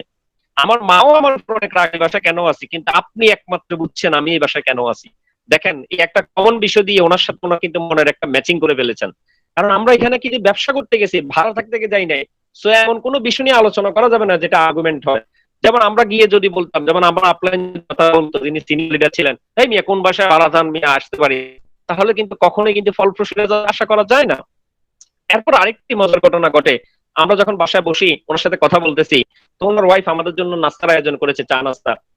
তো এখন চা যখন মুখে দিলাম, দেখি যে চায়ের মধ্যে চিনির কোনো অস্তিত্ব নাই, মানে চায় ভুলে চিনি উনি দেয় নাই। তো দুধটা চিনি ছাড়া জীবনে একবার টেস্ট করে দেখবেন, খুব ভালো লাগে কিন্তু। এখন আমি বলবো যে ভাবি চিনি নাই বা এরকম একটা কিছু বলবো, তার আগে আমার আপলাই বলতেছে, যিনি সিনিয়র লিডার আমার সাথে ছিলেন, বলতেছে, ভাবি চাটা না অসাধারণ হয়েছে, তবে আরেকটু চিনি বাড়িয়ে দেন, চাটা না সেই রকম হবে। এখন ভাবির কিন্তু মনে পড়ছে যে চিনির ডিব্বা নামাইছে, মুখ হাত খোলে নাই, মানে এই চায়ে যে চিনি দেন, এখন ওটা মনে পড়ছে। উনি তখন কি বললো যে ঠিক আছে ভাইয়া, কাপটা আমাকে দেন, আমি চিনিটা দিয়ে নিয়ে নিয়ে আসি। উনি আমাদের কাপ দুইটা নিয়ে ভিতরে গিয়ে আবার নিয়ে আসছেন চিনি দিয়ে। সম্ভবত উনি ভিতরে গিয়ে যে জিনিসটা চিন্তা করেছেন, যে আজকে আমার বাসায় যে দুইজন মানুষ এসেছেন, এরা আমার দেখায় সবচেয়ে আনকমন। কেননা আমার হাজবেন্ডের সামনে আজকে ওনারা কিন্তু আমাকে একটা মানে আমাকে এমন ভাবে ওনারা এই কথাটা বলেছেন, হাজবেন্ডের সামনে আমাকে লজ্জা দেন নাই। কারণ আমার হাজবেন্ডের সামনে যদি ওনারা বলে ফেলতেন, ভাবি চিনি দেন নাই মনে হয়, বা চিনি নাই, তখন কিন্তু আমার হাজবেন্ডও স্বাভাবিক ভাবে হয়তো বলতে পারতো, কি ব্যাপার, মন কোথায় থাকে, বা চিনি দাও নাই কেন। তারা এমন ভাবে আহ, বিষয়টাকে উপস্থাপন করলো, যে আমার স্বামীও, মানে হাজবেন্ডও টের পেলো না যে আমার একটা ভুল হলো। কিভাবে ওনার এই ইয়েটা বুঝলাম, উনি যখন চা নিয়ে এসে বসছেন, তখন যখন আমরা ভাইয়ের সাথে আলোচনা করতেছি, তখন উনি বলতেছে, ওনাকে উনি প্রশ্ন করলো, ভাইকে প্রশ্ন করলো যে কি ব্যাপার, ওনারা কোত্থেকে আসে বা কি আসে বিষয়। তখন উনি বললো যে একটা কোম্পানি থেকে আসছে, কিছু প্রোডাক্ট নিয়ে কথা বলতেছি। তখন বললো যে কি প্রোডাক্ট, আমাকেও দেখাও না, দেখি আমার কোনো প্রোডাক্ট লাগবে কিনা। তো দেখেন, আমরা কিন্তু শুধু ভাইয়ের ফলো আপে গিয়েছিলাম, কিন্তু জয়নিং কিন্তু পরে দুইটাই কমপ্লিট হয়েছে। ভাইও জয়নিং করলো, ভাই জয়নিং করলো, শুধুমাত্র একই কথা একটু ভিন্নভাবে উপস্থাপন করার কারণে। সো কখনো তর্ক জাতীয় কোনো কিছু উপস্থাপন করা যাবে না, সেটাকে এড়িয়ে যেতে হবে। সো পসিবল ট্রিপ, তাকে কিছু পজিটিভ দিক দেখান, যেখানে অল্প টাকা ব্যবসা করার সুযোগ আছে। অল্প টাকা বলতে মাত্র 5,000 টাকার একটি প্রোডাক্ট কিনে যাত্রা শুরু করার সুযোগ আছে। তারপরে এখানে সপ্তাহে মাত্র 10-12 ঘন্টা তোমার সকল কিছু ঠিক রেখে সময় দিলেও কাজটা চলমান রাখার সুযোগ আছে। এখানে একটা টিম ওয়ার্ক আছে, এখানে তোমাকে সহযোগিতা করার জন্য অনেকগুলো হাত আছে। কিভাবে পসিবল কিছু তাকে ট্রিপ তাকে দেখাতে হবে। সাম সাকসেস স্টোরি, তাকে কিছু সফল মানুষের জীবনে বলুন। আমাদের টপ আপ লাইন কোম্পানির সিনিয়র লিডার উত্তম কুমার সাহা, তিনি অত্যন্ত ভালো একটা ইনকাম করছেন, কোম্পানি থেকে গাড়ি পেয়েছেন, আরেকটি গাড়ি নিজে পার্সোনাল ভাবে মেনটেন করছেন। এই করোনাকালীনের গত 1 বছরের মধ্যে ওনারা প্রায় 80 লাখ টাকার উপর ইনকাম করেছেন। অথচ বাংলাদেশে শুধু বিদেশেও এমন অনেক প্রতিষ্ঠান আছে যারা কোটি কোটি টাকা ইনভেস্ট করে আছে, কিন্তু করোনাকালীন সময়ের কারণে কিন্তু ওনাদের কোনো ইনকাম নেই। আমি বলছি না সকল প্রতিষ্ঠানের ইনকাম নেই, কিছু কিছু প্রতিষ্ঠানের কোটি টাকা ইনভেস্ট করার পর হয়তো ইনকাম নেই। কিন্তু আজকে দেখেন, নেটওয়ার্ক মার্কেটিং এর বদলতে বাংলাদেশে এই উত্তম কুমার সাহা দাদা কিন্তু 80 লাখ টাকার উপর গত 1 বছরে কিন্তু ওনার ইনকাম। সো নেটওয়ার্ক মার্কেটিং এমন একটি ইনকাম, এমন একটি প্রযুক্তি, যেটি লকডাউন থাকুক, শাটডাউন থাকুক, যত কিছু থাকুক না কেন, আপনি শুধুমাত্র কাজ করার ইচ্ছা পোষণ করলেই আপনি কিন্তু কাজ করার সুযোগ আছে। তো এইভাবে কিছু সাকসেস স্টোরির সাথে শেয়ার করলেন। টেল অ্যাবাউট টিম ওয়ার্ক, তাকে টিম ওয়ার্ক সম্পর্কে বললেন, যে এখানে আমরা 10 মিলে কাজটা করি। আপনি যদি অঙ্কে দুর্বল হন, অঙ্কের টিচার যদি আপনাকে গাইডলাইন করে, আপনি কি ফেল করবেন? বলবেন না। তাহলে আপনি নেটওয়ার্ক মার্কেটিং এ হয়তো আজকে নতুন, বাট নেটওয়ার্ক মার্কেটিং এক্সপার্ট 10 জন আজকে থেকে যদি আপনার দায়িত্ব নেয়, আপনাকে মনিটরিং করে, আপনি কি নেটওয়ার্ক মার্কেটিং ফেল করার সম্ভাবনা আছে? তখন উনি কিন্তু বলবেন না। MLM is like a coconut tree. MLM হলো একটি নারিকেল গাছের মতো, আপনি লাগাবেন, আপনার পরবর্তী প্রজন্ম থেকে প্রজন্ম, প্রজন্ম থেকে প্রজন্ম সেই ফলটি কিন্তু ভোগ করার সুযোগ আছে। তাকে আরেকটি জিনিস আপনি শেয়ার করবেন, ফলো আপে সবচেয়ে বেশি যেটা ইফেক্টিভ বা কাউন্সিলিং টেবিলে, সেটা হচ্ছে আগে আসার সুযোগ। মাত্র 5 মিনিটের কারণে দেখেন, আপনি হচ্ছেন 1 স্টার, উনি হচ্ছে 2 স্টার, বাট আপনি আগে আসলে আপনি কিন্তু সেই স্থানটি দখল করার সুযোগ আছে, এবং তার মাধ্যমে আজীবন যে সেলস ভলিউম ক্রিয়েট হবে সেটার বেনিফিট কিন্তু আপনি পাওয়ার সুযোগ আছে। কমিটমেন্ট, আজকে যারা আমরা ইনভাইট ফলো আপ ট্রেনিংটা করেছি তারা আজকে একটা কমিটমেন্ট করতে পারি। সেই কমিটমেন্টটা হচ্ছে কি, ফার্স্ট কমিশন উইদিন 7 ডেজ, আগামী 7 দিনের মধ্যে আমরা আমাদের একটা প্রথম কমিশন উইথড্র করবো, অর্থাৎ ব্যক্তিগতভাবে আমরা একটা সেল করব। যেহেতু এখন চমৎকার একটি প্যাকেজ আছে, SDP project, sales development project, 200 পয়েন্টের যে কোনো 25,000 টাকার মধ্যে কেউ যদি একবারে ক্রয় করে তাহলে তার যে আইডিটা হবে সেই আইডিটার নাম হচ্ছে সুপার অ্যাডভান্স আইডি। এই আইডি গুলো যারা ক্রয় করবে তাদেরকে কোম্পানি সেলস ডেভেলপমেন্ট প্রজেক্টের আওতায় নিয়ে আসবে, তাদেরকে 25,000 টাকা ক্যাশব্যাকের একটা অপশন দিবে। তার আইডিতে প্রতি মাসে কোম্পানির সেলস থেকে একটা ইনকাম যাবে, যে ইনকামটি 25,000 টাকা পর্যন্ত সে পাবে। জুলাই মাসে যারা এই প্যাকেজটি ক্রয় করেছে 274 জন ব্যক্তি, এই আগস্ট মাসের 5 তারিখ অর্থাৎ গতকালকে কিন্তু সকলের অ্যাকাউন্টে 962 টাকা করে গত মাসে সেলস কমিশন আসছে, সকলের অ্যাকাউন্টে কিন্তু দিয়ে দিয়েছে। তারা যে টাকাটা দিয়েছে সেই টাকার প্রোডাক্ট তো তারা সাথে সাথে পেয়েছে, আইডিও পেয়েছে।